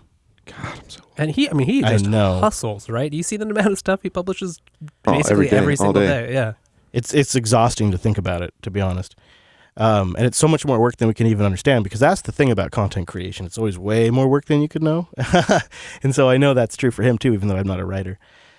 This whole Texas Linux Fest, I got to be honest with you, has made me start to feel like maybe I'm becoming an old timer. Absolutely. You too? Absolutely. Yeah. Yeah, that's interesting. So I'll talk about that a little bit more as we get there. Because, that's been a thing. But before we get there, I was tweeted by at Jim Cops on Twitter. He said, I would be interested in Chris Lass and the group's take on this particular issue. For the record, this has been my opinion since the first year we ever heard the meme that it was the year of the Linux desktop. And this is the piece that he's having me read to you guys. It's an interview on ZDNet with Linus. And in this interview, Linus says, I still wish we were better at having a standardized desktop that goes across all distributions. it's a personal annoyance how the fragmentation of the different vendors have, I think, held the desktop back a bit. And then VMware's chief open source officer, Dirk Hondel, jumps in and says he agrees, and that it is a frustrating situation for app developers. This week, there's also been discussion about the desktop is not a platform. Elementary OS is a platform. GNOME is a platform, but Linux itself is not a platform. Let's start with our friends that are back from a bit. Wimpy, as somebody who has a very great desktop in Ubuntu Mate, what do you think? Is the distributions the problem when it comes to the desktop? Let's say for a moment that just for a moment, let me imagine every distribution shipped Mate. Would that truly be a better scenario for the developers, do you think? Yeah, I mean, this is a difficult admission, but yes, obviously, if we had fewer Linux desktop environments and they were common across the major distros, then that makes Linux, in air quotes, an easier platform to target. And we kind of have that because Ubuntu does command the lion's share of users on the Linux desktop. And I know that might be unpopular to hear with some people, but it's simply a statement of fact. And this is why, even to this day, you will find that application developers, even outside of the Linux bubble, make use of technologies that came from Unity 7. So app indicators and what have you are almost certainly supported by the application that you install from a third-party vendor. So yes, it's true that if we all had a single platform to get behind, then this would cut through some of that. But then again, we have a dominant platform, and if everyone gets behind that, you get the same thing.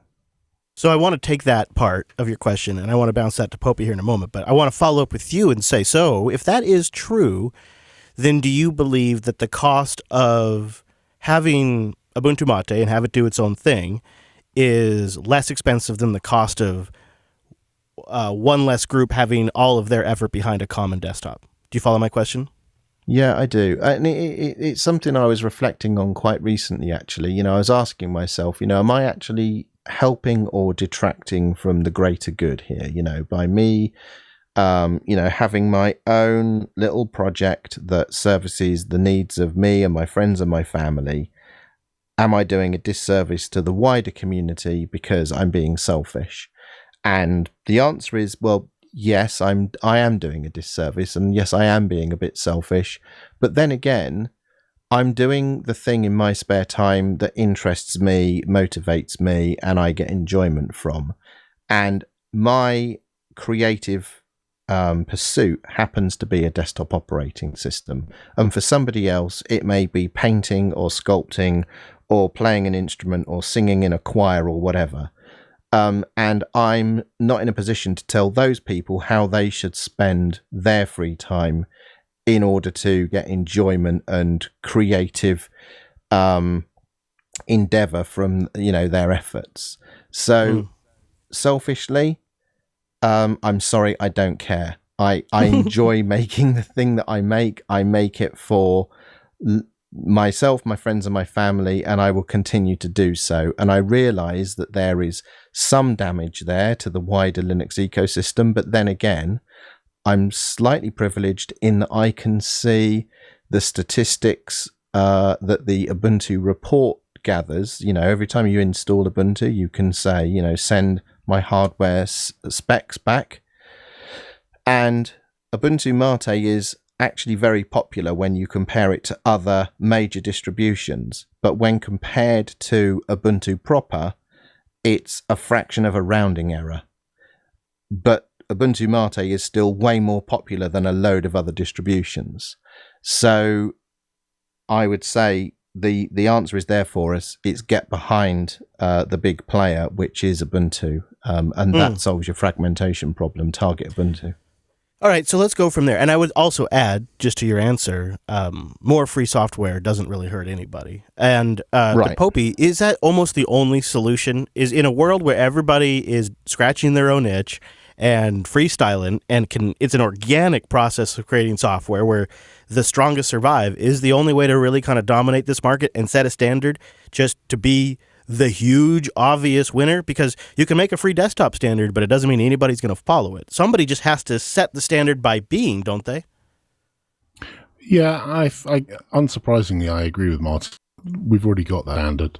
Like, it's fine for there to be 100 different distros, and some of them have tens of users, and some of them may only have one user. That, and it was created as an academic exercise for the person who created it. And it may be no one downloads it, maybe nobody uses it, but they've learned something. They've learned how to build software. They may have learned how to distribute software, and I think I'm sorry, I got to interrupt because am I Barry White?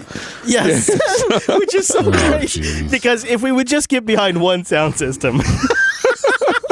Oh God! I thought maybe you were just a little low energy today because you just recorded some shows, you know. I'm thinking to myself, this is really part of the problem is we don't have just one sound stack. But his point is well taken, even if it is a little Barry White. I love it. Yeah, that's good stuff. You say he sounds a little drunk. We don't have one sound system, but we kind of do, because if you're not targeting pulse, then you're not a mainstream audio application. You're servicing some niche. You know, if you're just doing Ulsa or you're just doing Jack, you're probably doing something very specific that's targeted at audio enthusiasts. So I agree. Is this better or worse? Yes. No, you're fine now. You sound great. Yeah. Jesus. That's so great. I want to leave it because it's just so perfect. Did you want to finish your thought though? Yeah, I think it's okay for there to be lots of different distros, and it's okay for people to learn, how to build a distro. I do worry that people don't realize that the amount of effort that's required to create that, and then when they walk away, they leave people in limbo. I think that is a very real problem. And those people then have to go and find something else, a distro to be something really great and really amazing. If you just walk away from it, it can really waste the time of maybe 10 other people. I don't know. Right. Or more. Yeah. Well put, I think. I'm wondering though, like, how does this idea affect innovation in the desktop world for Linux?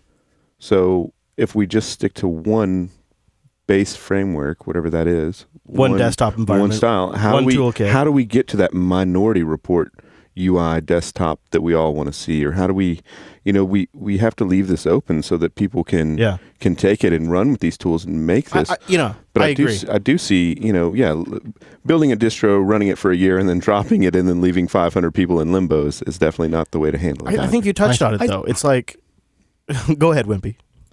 I was going to say, I think that point you make about the Minority Report desktop is a subtle point, but really important. I don't know if you've watched the interview that Mark did with Swapnil recently, where he talked a bit about the Ubuntu desktop and desktop Linux in general.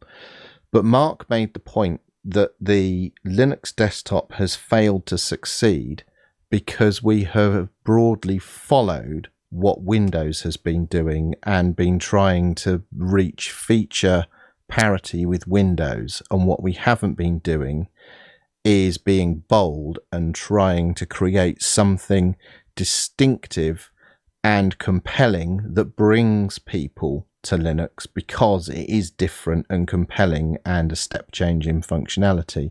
But we made Unity, and I know this is unpopular opinion, but Unity was more successful. I know people class Unity as a failure because we shut down the project, but it was more successful than any other desktop. There are still people, 1 million or more people, using Unity every day. And that is incredibly successful. And the only reason it isn't more than 1 million or more is because we switched to GNOME. We drove everyone to switch to GNOME in Ubuntu. So I think we did do some innovation there. And before Unity came along, I don't think Dell sold a tremendous number of Linux laptops. And I realized that they had a certain bit of innovation inside Dell, but once they got a really usable, user-friendly desktop for users, they sold a truckload more of them.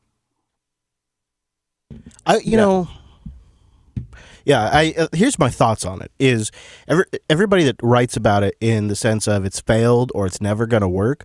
I want to have like a little beer, and I want to have like a little snack, and I want to be sitting at a table. I just want to say, slow down, child. Just slow down. Give it some time. See, we're really bad at this because to us, we don't have a lot of time on this planet for one thing, and a lot of things are happening. It's over. It's come. It's gone. This stuff's going to be around longer than us. Absolutely. And it'll just over time, it will grow, it will change, it will adapt, it'll become what the people need. So right now, the way we get it is through scale.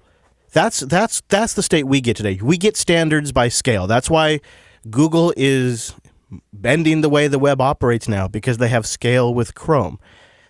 Canonical has scale with Ubuntu Desktop. So that's why a lot of vendors have to support Ubuntu if they want to ship for the desktop. That's why Steam works so well on Ubuntu. They have the scale to set the standard. Red Hat has scale on the server. Canonical also has scale on the server. Absolutely. There's certain things that just the market adopts. That's the best we're going to get right now. And it works. So I guess there is a standard. It's just what the majority of people used. And then we sit here and we fight about it all. I guess we should probably move on. I'll give Minimec the last word on it before we go. Minimec, what do you want to chime in with? Yeah, it is interesting to see like the development in Unity gave us global menu. And even though Ubuntu digged the global menu and the Unity desktop, you see that you have the Vala panel, for example, that gives the global menu possibility now for the X-Face desktop, and I think also for Mate. So things live on. And that's a cool thing, I think. Yeah, and in fact, absolutely. that particular project, it was after Unity was discontinued in 2017, and I'd been working on the Ubuntu desktop team at that point, and I'd come to appreciate the finer points of Unity 7 that I hadn't seen before, that I then approached the Vala panel project and helped mold it into what it is today to re-implement a lot of those, Ubuntu technologies so that they are broadly available today, because they are pretty great and lots of people want global menus and app indicators and the HUD and various other things. Right, and just searching for apps and launching it from the search. Some of that stuff had been done in other places, but that desktop brought it all together. And I remember when it was announced that it was over, I went and took a vacation in Unity for a while and appreciated certain things about it.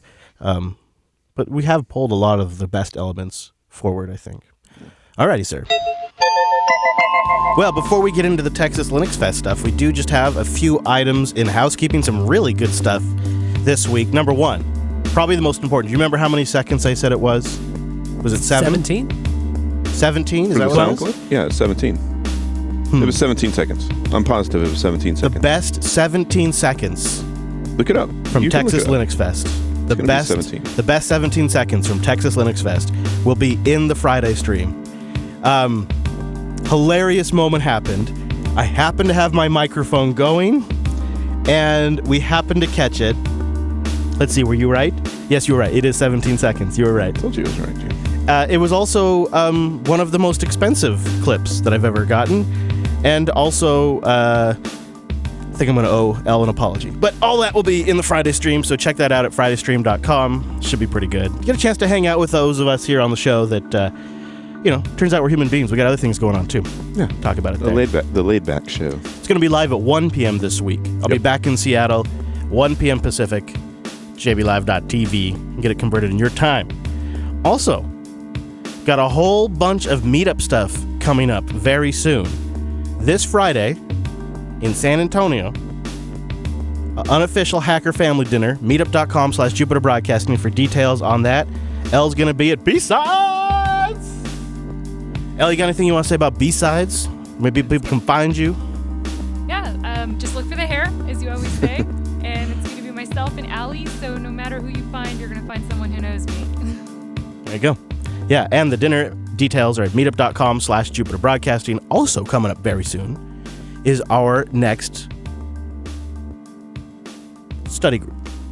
Back to the basics. Linux Permissions 101. Join Alex and Elle for an introduction to Linux permissions. Not Alex, Ironic Badger Alex, but Alex from Rackspace, as we go over the basics of Linux permissions and other things. Meetup.com/Jupiter Broadcasting for that. It will be Tuesday, June 11th. That's where you just chmod 777 everything, right? Yeah, -R, sure. Yeah. Yeah, Okay, and put a cool. sudo in front of that so that way it works. What I would do is just open up your terminal, right? Sudo-S, hit enter, and just leave it up. Yeah, run this route all the try time. Way safer. Yeah. Is Yeah, this and- before or after I push putty in there? You know, I might have that wrong. I better attend that study group myself. Meetup.com/Jupiter Broadcasting. And last but not least, Cheesy, did you know the Linux Academy is cranking away some new code for their video player in the apps for both Android and iOS, but as well as Fire TV. And Android TV support's coming too. That's super awesome. I know. And they're adding... And it looks great, too. They're going to add transcripts to the video player so you can follow along with transcripts in the video player. Zoom and pan on the video. Also to pull up related training videos that you can watch. And subtitles will be in there too.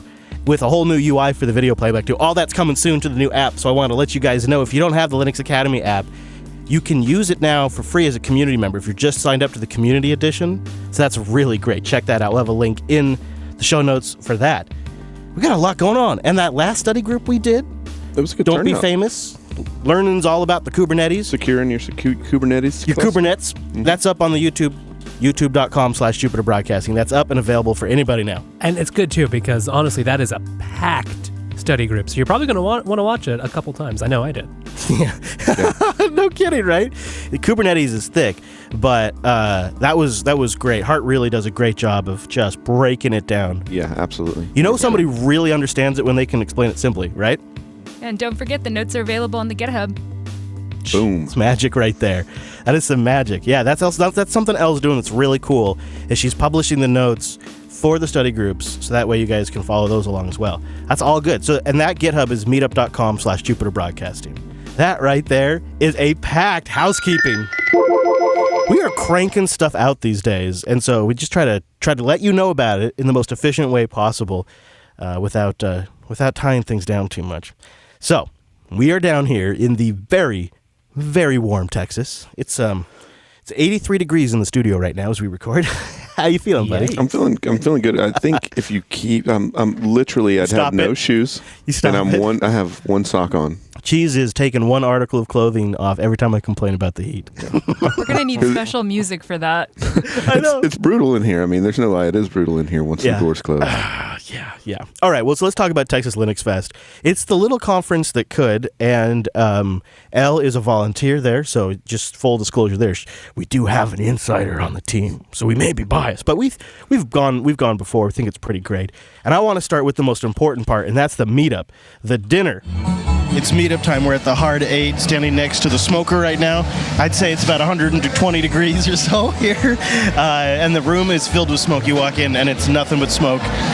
It's going to be a good meetup. I think this whole aisle of people now is us, too. I think we've basically taken over the restaurant. Yeah, we had about 3 or 4 tables at least. People were slamming down some good food, and some new friends, some old friends. And thank you to Elle, because she made sure that we actually tried to socialize with everybody. Like, you tuned in on that right away, that needed to happen. So, tip of the hat to you on that. You know, it was actually closer to 5 and 7 tables at some time. Yeah, that's awesome. That's awesome. Great. It was great. It's just, it's so cool to like go to a place like that and fill it up. And that location, I believe, was also Elle's idea, because she had the brilliant idea of it's a line where you just go in, you get the food, you pay it yourself, and then you go sit down. Yeah, it was this a la carte line. And what I thought was super cool about it too is all of the sides were free.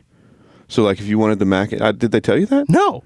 I'm sorry. No, they did not tell me that. I'm sorry, guys. Sides. Maybe they're I'm just sorry, free guys. for cheese. He's got that smile. Yeah, maybe they were. Maybe they just like Maybe you. they were. Yeah, I don't think they were free cheese. I think you may have stolen signs. Oops. Dude, Well, I mean, I went to the counter. Dude, she didn't charge I me. paid like $36, and that's not just for dude, the meat. For me and Amanda, it was like $50. Oh yeah, yeah, but you know, I mean, it was solid. I had to try the mac and cheese. I had to try the brisket was solid. The ribs were okay. The ribs are all right. Yeah, the sausage was okay. Didn't get any sausage, but I did get bacon wrapped jalapenos. All right. So well, I have a 6-word review of Dallas barbecue. It's good. It's not Austin. It's good.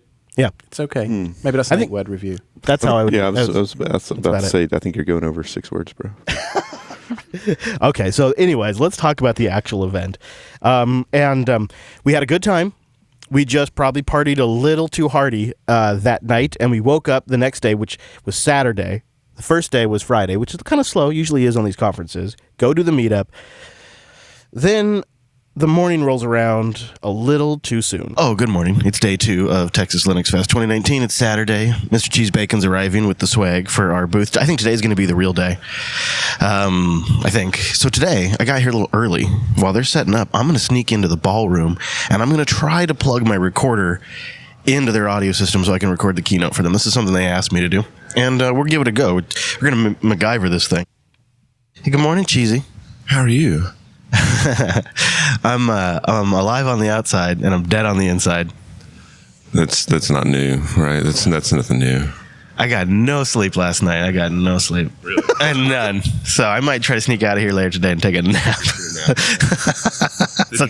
Did you get the get together for the audio for the keynote? No, I gotta go do that. So I did go do that. I took the nap after the keynote, and boy, am I glad I was able to hook my recorder directly into the board, the house audio. Big thank you to Texas Linux Fest for making this happen. And Thomas got up on stage. Remember, what was Thomas's last name? Remember? Cameron. Thomas Cameron. He's a little bit older than me. He's probably about 10 years, probably not that far, but he's about 5 years older than me. Got a little more gray in the beard than I do, but mine's coming right along. And so he is quite literally a gray beard, and he starts to share a few stories that make us nostalgic for the bad old days of In Linux. the early days, does anyone remember XF86 config? Right? You would have to run XF86 config before you could start X, and you had to tell X, or you had to generate a config file. You had to define the mode lines. You had to define the X and Y, start and stop. You had to define the refresh rate. You had to define all this kind of stuff. You could literally go in and tell the electron gun to shoot to the left or to the right or up or down, and even to keystone and to do the in and out and all that stuff. And if you didn't pay attention to the warnings, you could get a 14-inch monitor that said it was good for 800 by 600 and go, I wonder if it'll do 1024 by 768. And XF86 config would go, yeah, sure, let's try it.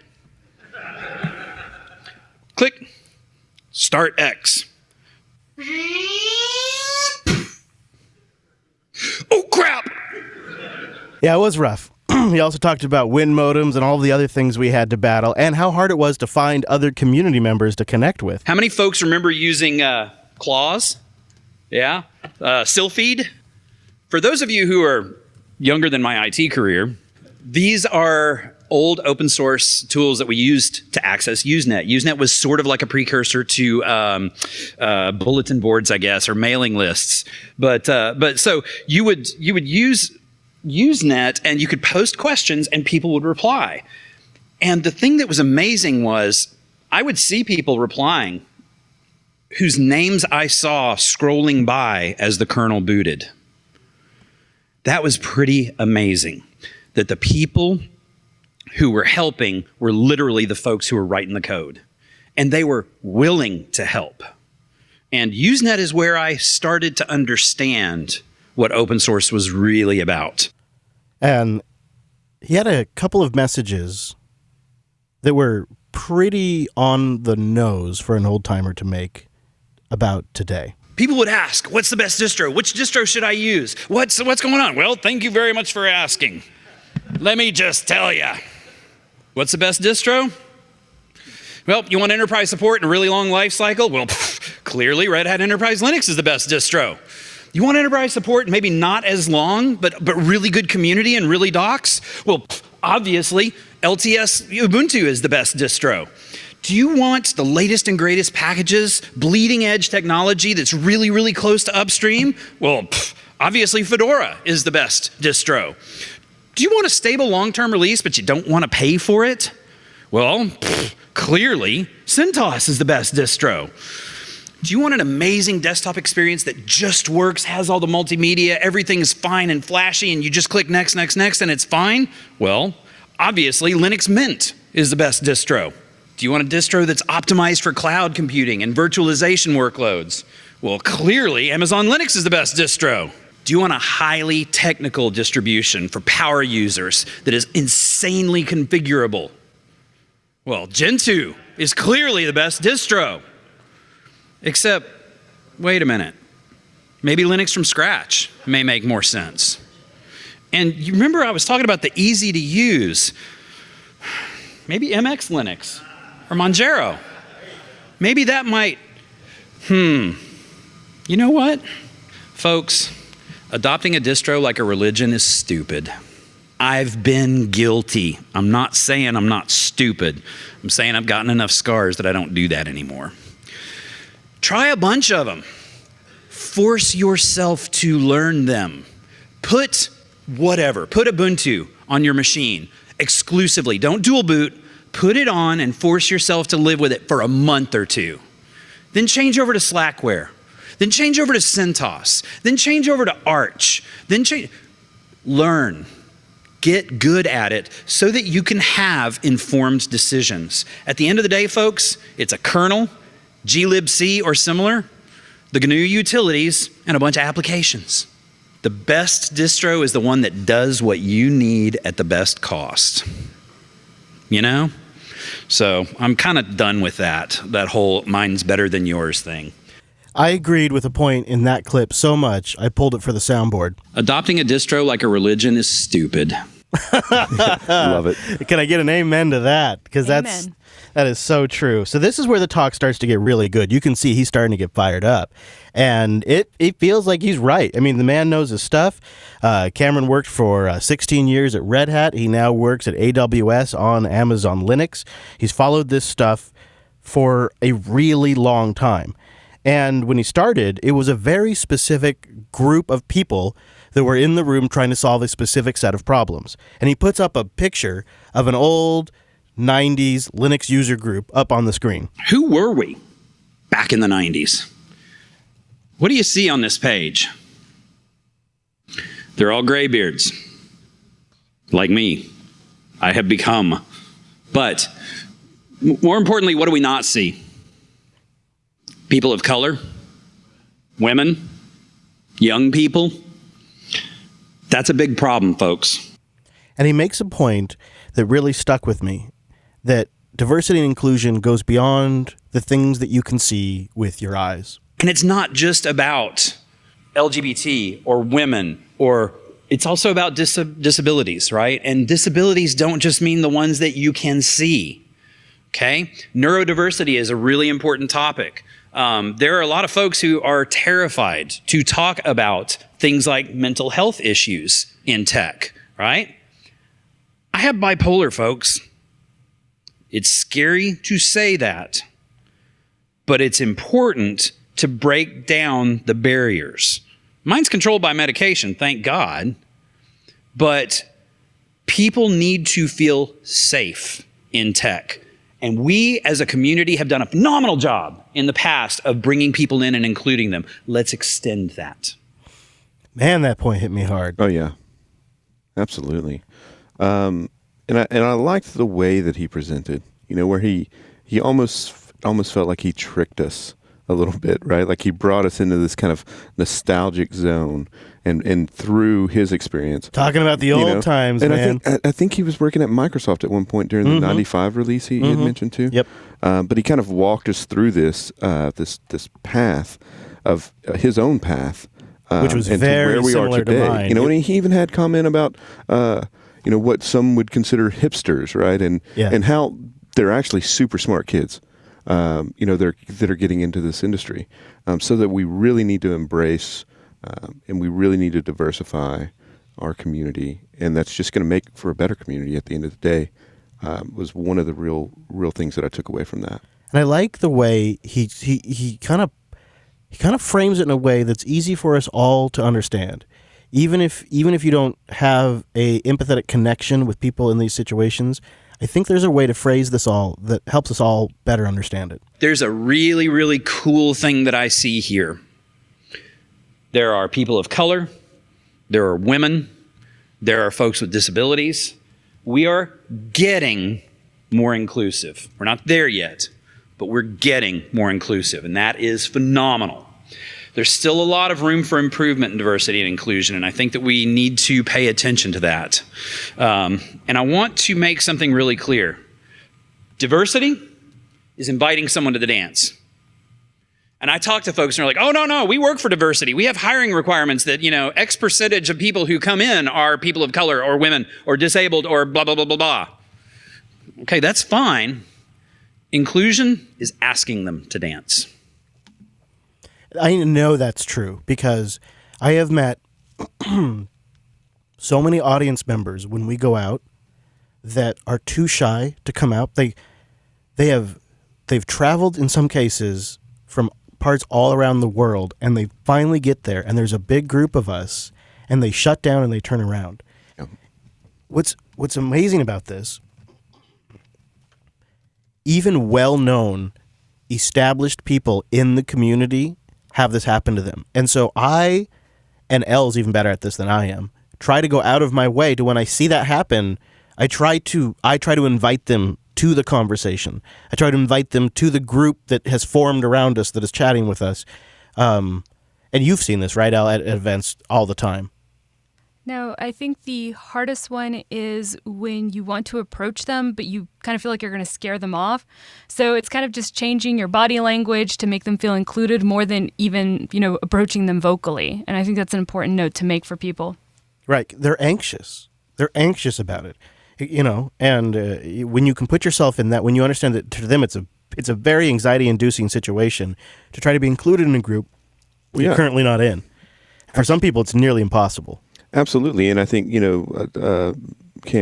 Thomas Cameron really touched on that in saying that all disabilities aren't disabilities that you can see, right? And so you don't really know, and you shouldn't guess, but you should at least make a real opportunity to try and connect with those people, because those people are likely to have a lot of knowledge that you would appreciate as well. And there's ways to do that online, too. It's not just about at events. Absolutely. IRC rooms, chat rooms, things like that. It's a good reminder. We should all, just take a second and consider that everyone has different paths to wherever you are. And it's pretty easy to just extend a hand here or there, or, just even think like, this person has a different perspective than I do, and how can I interface that? Because as you said, Chris, anytime we go to these events, eventually, things improve, or you meet new people, and regardless of how that happens, I don't think any of that has ever been bad, right? It's only a good experience when you can reach out and meet new people.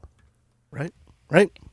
I really liked his message when it came to diversity because, he talked about actually inviting people, to dance instead of just to the dance. And I know this is something I experience. I have a loud personality when I'm doing my talks, but I tend to try to fade into the background. And I've been very appreciative of the people who are like, you know what?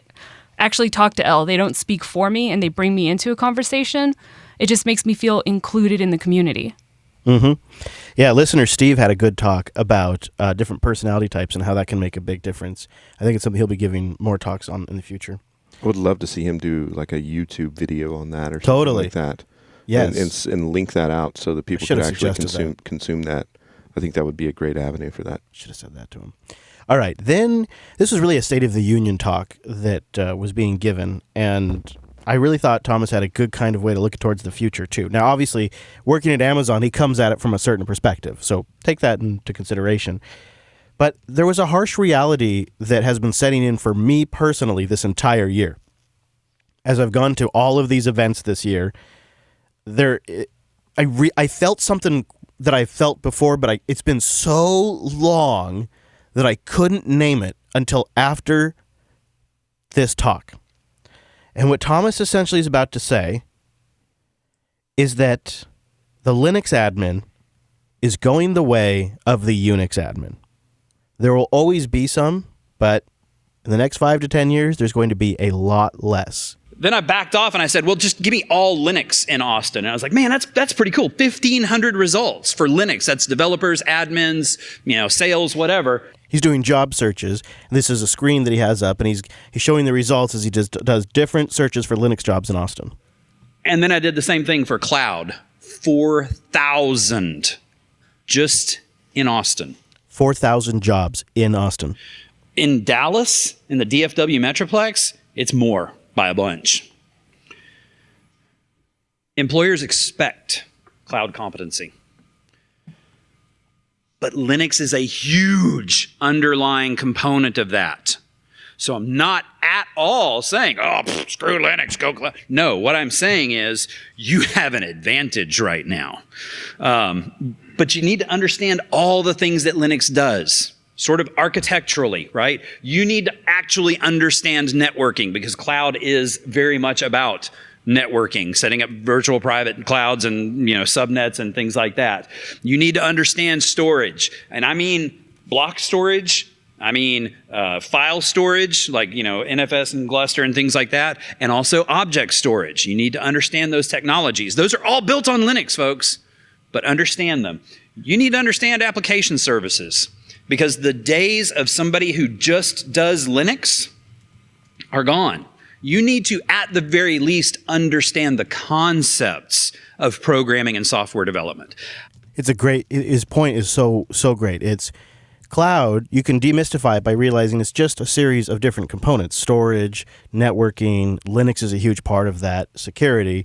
And as a Linux admin or user today, you've already mastered or are near competent in the most critical aspect of that stack. You're in a great spot to leverage that and just be ready for the way things are going.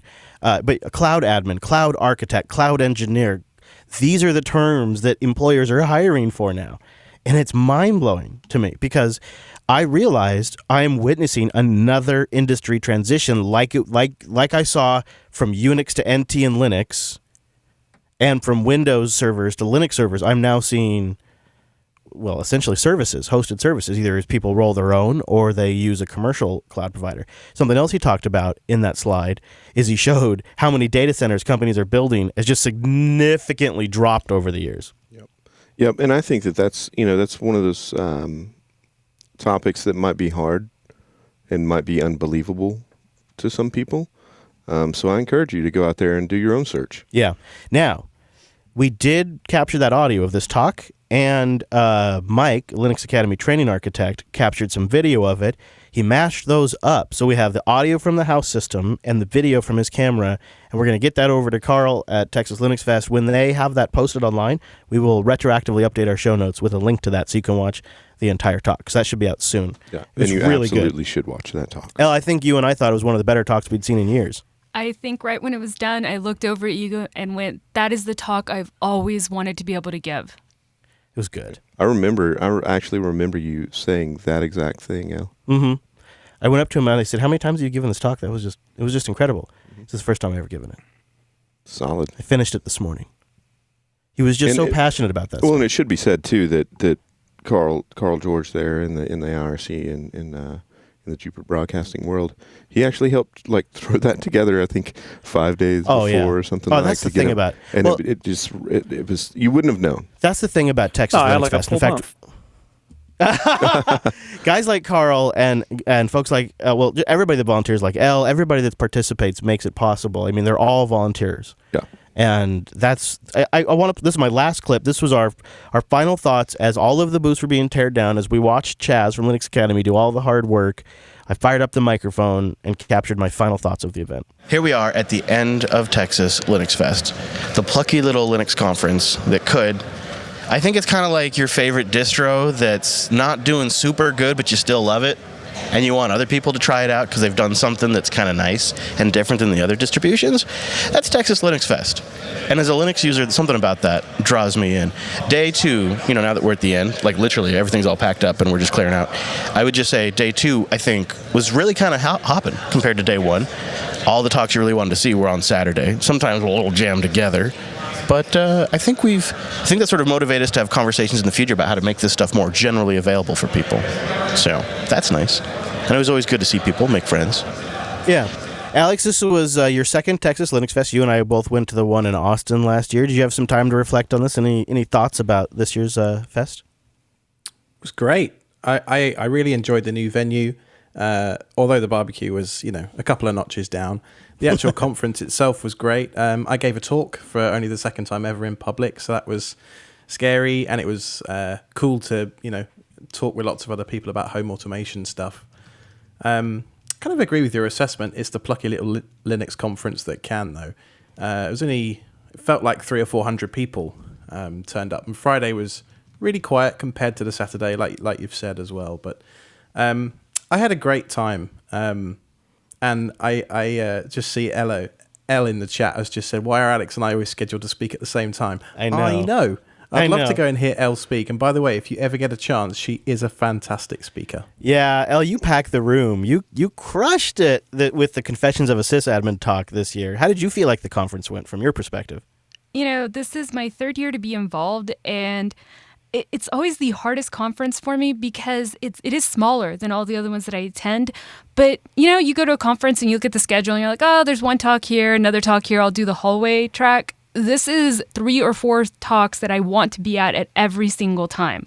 So I never feel like there's enough of me to go around. And sometimes I really wish people wouldn't show up to my talk because I could sneak away and go to somebody else's.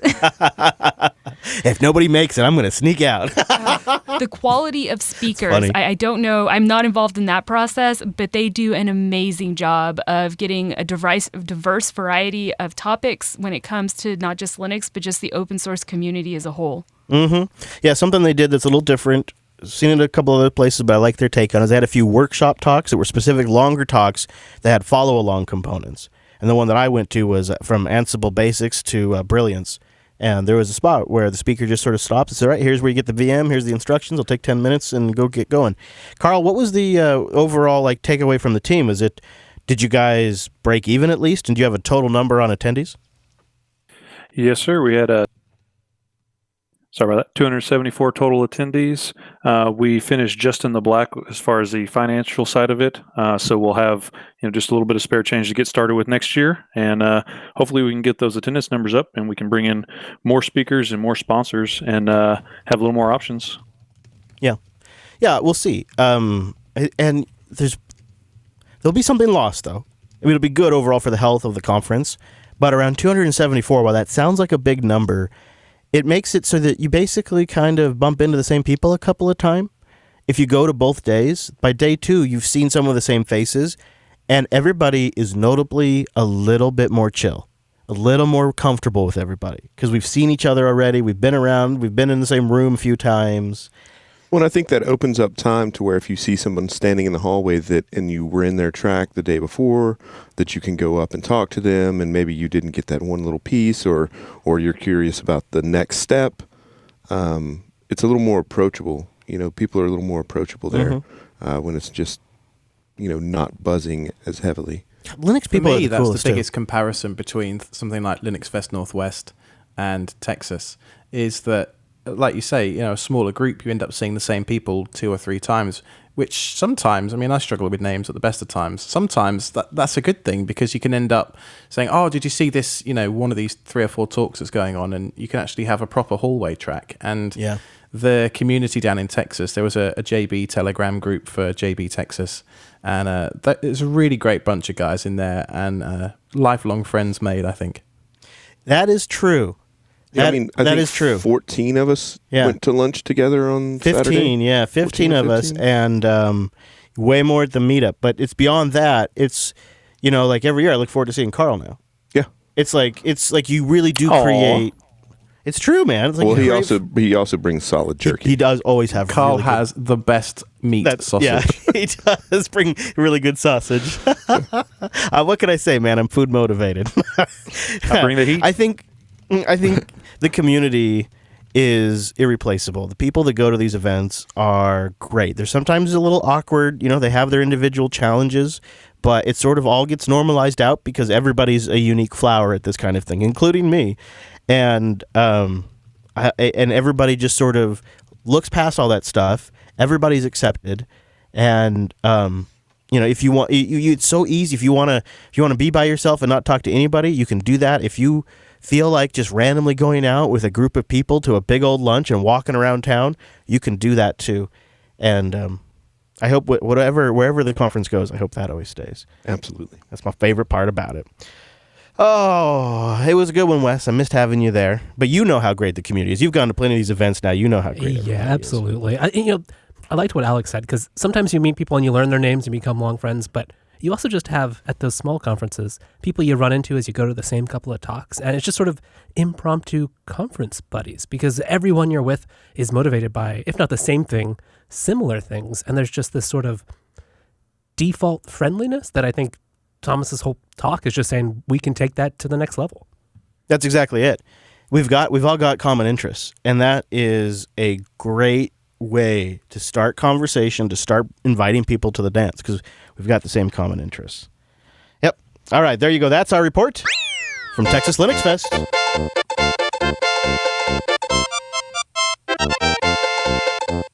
Now, with all this traveling, seems like it's been a perfectly good time to do some reading, and Mr. Wes Payne comes in with a simple but modern ebook reader for the Linux desktop. This looks pretty nice, Wes. Yes, it does. Foliate, a simple and modern ebook viewer. And really, I don't need a lot of futs in my ebook reader. I just kind of want to open the book, be able to adjust the font, maybe have a dark theme, possibly. And don't worry, Foliate does. Best of all, it's pretty easy to install because, hey, it's on Flatpak. So I got it installed right here on the studio machine as we were doing the show. Now, it's you may not like it because it does leverage some interesting open source, notably epub.js, which is a JavaScript library for handling EPUB readers, which means they didn't have to re-implement the whole thing. They're just using GTK WebKit to roll GNOME-style Electron App Lite. That's all right. It's all right. It's all right. Calm down. It's all right. It's okay. No, She's honestly, I think it's there. great, right? I mean, it means that they can throw this together, not have to reinvent the wheel, but it still has, native integrations with GTK, so it feels like a nice GNOME app. Yeah. Yeah, that it really does. It was a great pick, Wes. Thank you. And you picked it just at the right time, as I was kind of like, I wouldn't mind having, because I have a recent collection of EPUBs, so it was really perfect for that. And sometimes your Kindle has to charge, so, what do you got a Linux laptop. Oh, man. I've got well, look at this. Somebody from Redmond, Washington is calling me. You think it's Microsoft? It must be. Chris, we Bill don't Gates. Chris, we don't like your coverage of Texas Linux You should Fest. just answer it. I should, except for... It's going to be Dr. Man, they Reverend. love Linux. That's why they're listening to our show. Dr. Reverend did call back. I know. We have an update. That's another Friday stream. Oh, yeah, we have an update on Dr. Juicy bit. Anyways, I've got a couple of things that I want to cover in the post show, so we should probably get out of here pretty soon because I got a couple more clips. But I have a funny story that I thought, just as a perfect ending of the Texas Linux Fest adventure. So we're down here, and it was right near the Linux Academy office. So Sunday after Texas Linux Fest, very conveniently, I was able to just jaunt over to the Keller office and record this week's Linux Action News. I had a couple of stragglers with me, however, so we made the best of it. Cheese and Amanda, Cheese's wife, brought us to Waffle House and had my first Waffle House experience, which was delightful. Alex was there as well. What did you think, Alex? Dirty, delicious, greasy, and delicious. That's it. Yep. That's it. Nailed it. And then to make it even better, while I'm recording or getting ready to record the show, Cheese busts out his portable grill that he brought with him from home. What? Of course I did. And the brats that he brought with him from home. Oh, man. What I'm was not the name? kidding you. Cheese? Boudin or Boudin or something? Boudin. Oh, There's so no A good. there. We had a legitimate brat to the front of the line. Yeah. Exactly, Carl. It was a full-size It's like a little grill. Coleman grill, and he cooked us up some brats while I recorded Linux Action News in the Linux Academy parking lot. Yeah. I don't think Anthony knows about that. I hadn't mentioned it yet. Yeah. No. I mean, I cleaned up after myself and stuff. Yeah, you did. The office might have smelled, at least the common area might have smelled like delicious smoked meats. Yeah. On Monday morning. Yeah. But I wonder if we could have a meat counter on the Texas episode. How many? Man. Oh, dude. I gotta eat a salad. That's what I. All right. Well, that'll be it for the official show. We got a couple things in the post show that I want to play for you. But if you're getting out of here, I just got a couple of bits of advice, some pro tips for you. Go to linuxunplugged.com. You can go to /304 for this episode or any of the episodes in the past. /subscribe for all the ways to get links, and /contact to leave us your thoughts, comments, and things like that. And then you can catch this show live on Tuesdays over at jblive.tv. Thanks so much for joining us. See you back here next Tuesday.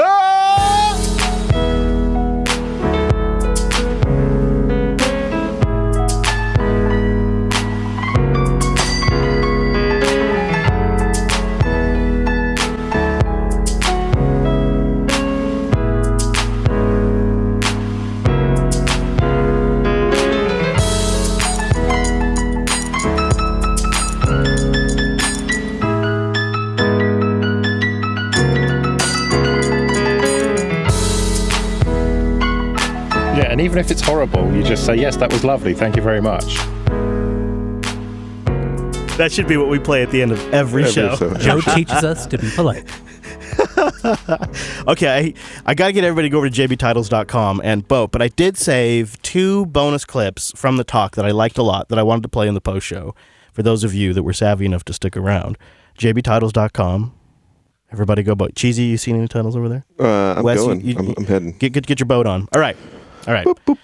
So I thought this one was a fun story. This was the moment where Thomas realized, screw this Windows NT crap. I'm leaving Microsoft and I'm switching to Red Hat. This is the moment. So playing around with Linux, one of the things that actually blew me away, that made me convinced that maybe Tim was right, was, and it's silly, echo 1 greater than /proc/sys/net/IPv4/IP_forward.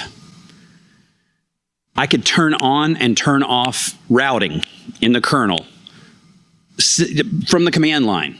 And to really appreciate this, and I can appreciate this because I don't know if you know this, Cheesy, but I am NT4 administrator certified. Are you? I am. Well, you know what I did learn about you? What? That you are I'm also Citrix. I'm a Citrix certified engineer as well. That's right. You Citrix. Look at you.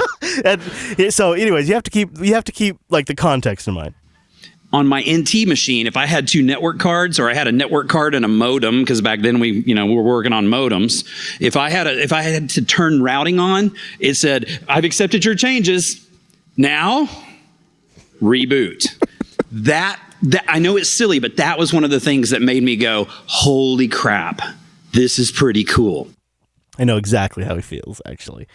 Mine was, and I've told this story before, my holy crap, I'm switching to Linux moment was when I was first trying it out and I deleted my file system that was from a running computer, and it took me a solid few minutes before I even realized it. Like, it was GNOME 2, like early GNOME 2 or whatever, maybe even something else. It might have been CDE for all I remember. Anyways, the desktop environment and my running programs remained functional for a few minutes after I deleted the entire file system by mistake. I don't know if somebody told me to do it, or if I was just, I think I just fumbled the RF command, but this was in the 90s, so I think it just let you go like a maniac. Did you say back then. fumbled the RF command? I mean, clearly you have no idea what you're doing. RM-RF, I think is what I did, and slash instead of maybe I thought it was relative to my home directory. I don't know what I thought. Or maybe you thought you were in that directory or something. I mean, I don't know. This was probably away in your home. This was 97, 90. Ish. So I have trying to force 96. that one directory that didn't want to delete, and you deleted everything. And I just sat down at this dude's computer. It wasn't my computer. Wow. Did you ever send him an apology letter? No, because he was cool with it. Because he wanted to rebuild it anyways. Okay. But that was the moment where I went, "Holy crap! This thing can delete itself. I'm switching to this. This account's legit. This root account stuff is legit. Gotta do it." Should we stop? We're probably getting a little long in the recording. Yeah, we probably. Should we go ahead and stop? Everybody ready to stop? All right, y'all hit stop. Chris, I love how your story about your certifications moved into you wiping a few computers accidentally. That's I know. A nice transition there. pro right here. Ooh, losing my religion. That's pretty good, Brent. That's yours. Bacon I posted strips, that for desktop you flips. A few weeks ago, you were woke up. I think it was on a Wednesday after LEP, hoping that you had titled it that. So maybe we can. Oh, really? Oh, yeah. Adopting a distro like a religion is stupid. I do kind of recall that. Yeah. And then a few weeks ago, distro diversity is good too. Chris didn't even say goodbye. I know. Bacon strips and desktop flips. That's pretty clever too, TechMav. It's made from people. Hey, Cheesy, why don't you open that door if you don't mind? Because it's wait, what? No, just don't say it. Let me open that door. Yeah, go ahead and because it's getting thin in here. Yeah, the air is getting thin. That's not complaining about the temperature. That's the thinness of the air. I think losing my religion is an undeniable champion. I think we have a clear. I think it is. Yeah, I mean, even with like look how deep the spread is. I know. It's still a clear winner, even with a deep spread. So I think it's pretty much the winner. Good job, Brent. Nice job, Brent. Again, said here with Chris. All Chris. That was mine weeks ago, and then I forgot about it, so I'm giving you credit. Well, thank you for the inspiration, Chris. There you go. Yeah, I inspired you. There you go. So where in the world is Brent this week? Yeah, where is Brent? That's the real question every week, isn't it? So I'm in a city that I like to call home, which is very strange. It still feels like I'm visiting, despite I bet all of my things surrounding me. So it's I know. Nice. I bet. Well, good. Do you know that feeling? Mm-hmm. Yeah, I bet. I'm glad you're home though. You going to be there for a while now? About another 14 days or so, 10, 12 days, and then I'm off to That's a long again, time for you. That's why it does feel. That's why it does feel like you're visiting. I feel like both Elle and Brent. I don't think there's like a male version of Carmen Sandiego. No, but I feel like we should play that theme every week and then ask them where they're at. I asked Elle, I'm like, where are you at, Elle? Like, where are you? Elle needs like you need like the little spy, like trench coat and the little hat, the whole bit. Should have bought the hat. Yeah, I'm honored to be shoulder to shoulder with Elle. She's great company.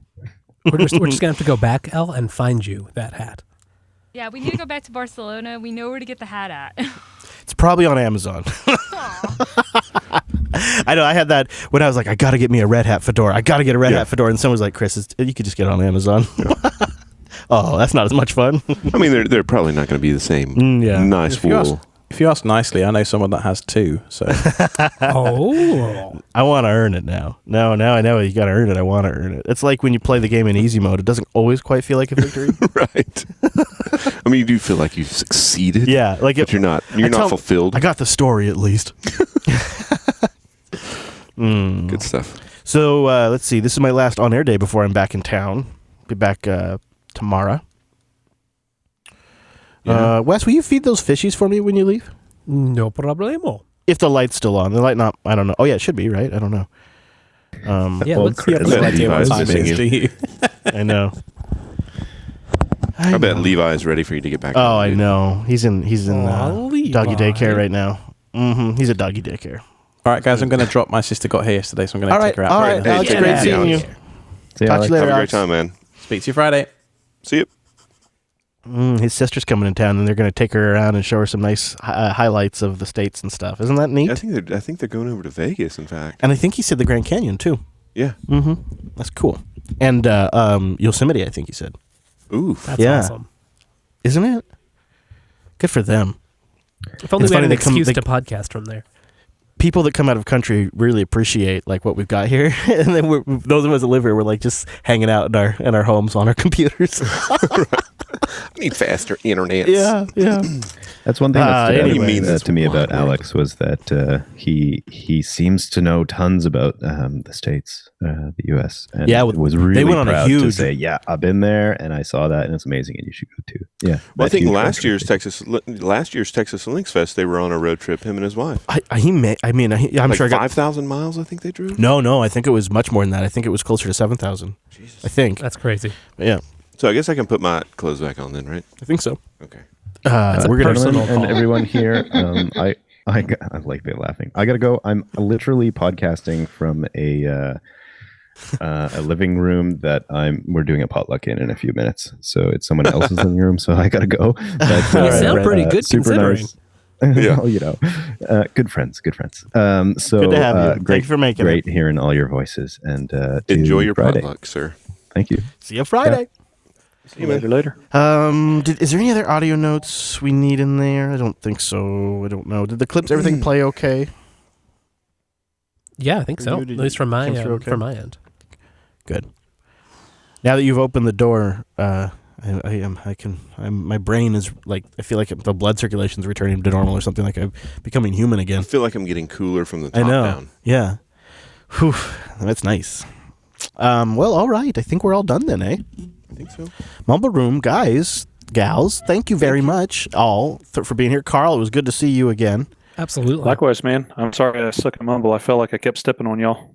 No, not at all. Follow up with me on Telegram too, and we'll do the.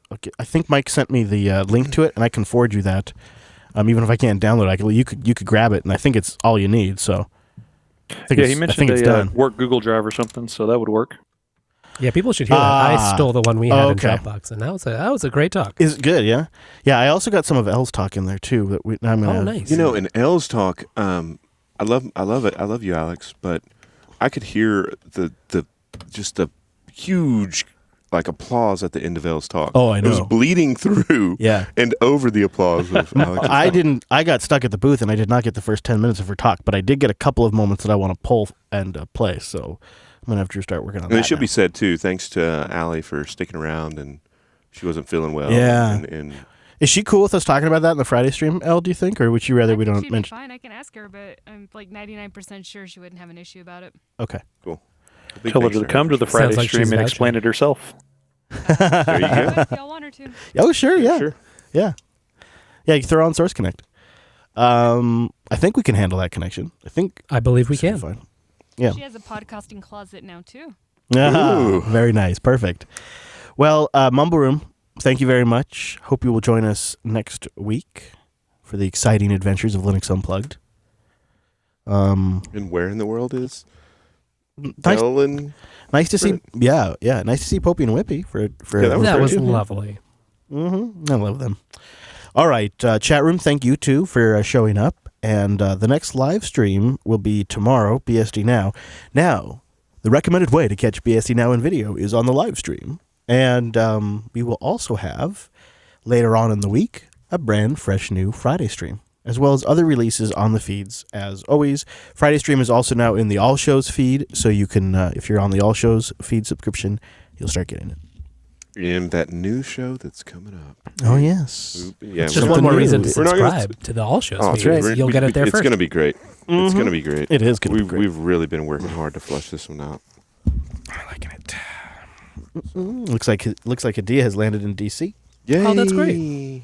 She has been keeping track of the fanny packs that she sees on this trip. Like the count, the total. Yeah, she's keeping track. It's an awkward photo to try to take. Count up. What's interesting is there's two people in a row. In a row that she sent me that are wearing two fanny packs. So wait, the people like front and back fanny packs? Yeah, or this gal right here is. I think it's two on the front. Stacked. They're just stacking them, and they're going it's like once they go fanny pack, they go all in. Have you seen the fanny packs that look like the bottom of a gut? Yeah. That would actually make the bottom of my gut gut look normal.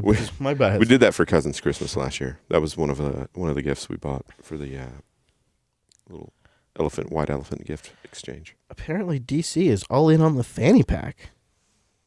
Do they have fanny packs on the fanny pack? Maybe. Apparently, they have fanny pack stacking. Or are you talking about like another little baby fanny pack strapped to the fanny pack? No, it's they're straight up wearing two fanny packs. Right, they stack. Well, what do you do if you run out of stuff, right? Or I would get a front and backpack, back. but but that's just logical. That's what it is. Why aren't they doing a backpack? Or I don't know, a messenger bag. This just became a Friday stream segment. God dang it! Whoopsie. All right, we got to get. Because you can carry your backpack on your front too. I got to get disconnected because I got to get Dropbox started back up so I can get these over to Joinski's. Yeah, your packets have been shop. way too reliable, and it distresses me. I know.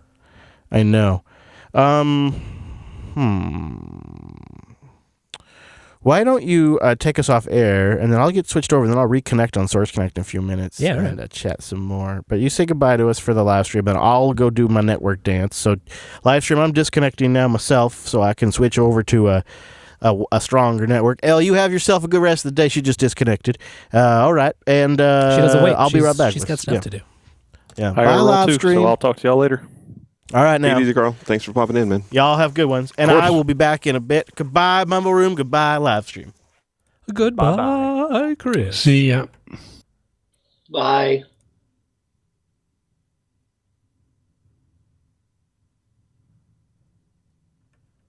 All right, so I guess that means I should get out of here too, huh? I suppose.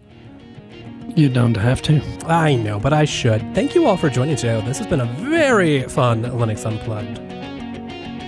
I would recommend, if you'd like, checking out BSD Now Live, because it's the only place you're going to be able to get video henceforth. They're switching to audio only. It also means if you haven't been watching, or maybe it's been a while, it's a great time to check out the next episode of BSD Now, because the audio is going to be amazing. Drew's going to turn his screws at it, twist it, edit it, transform it into another great Jupiter Broadcasting production.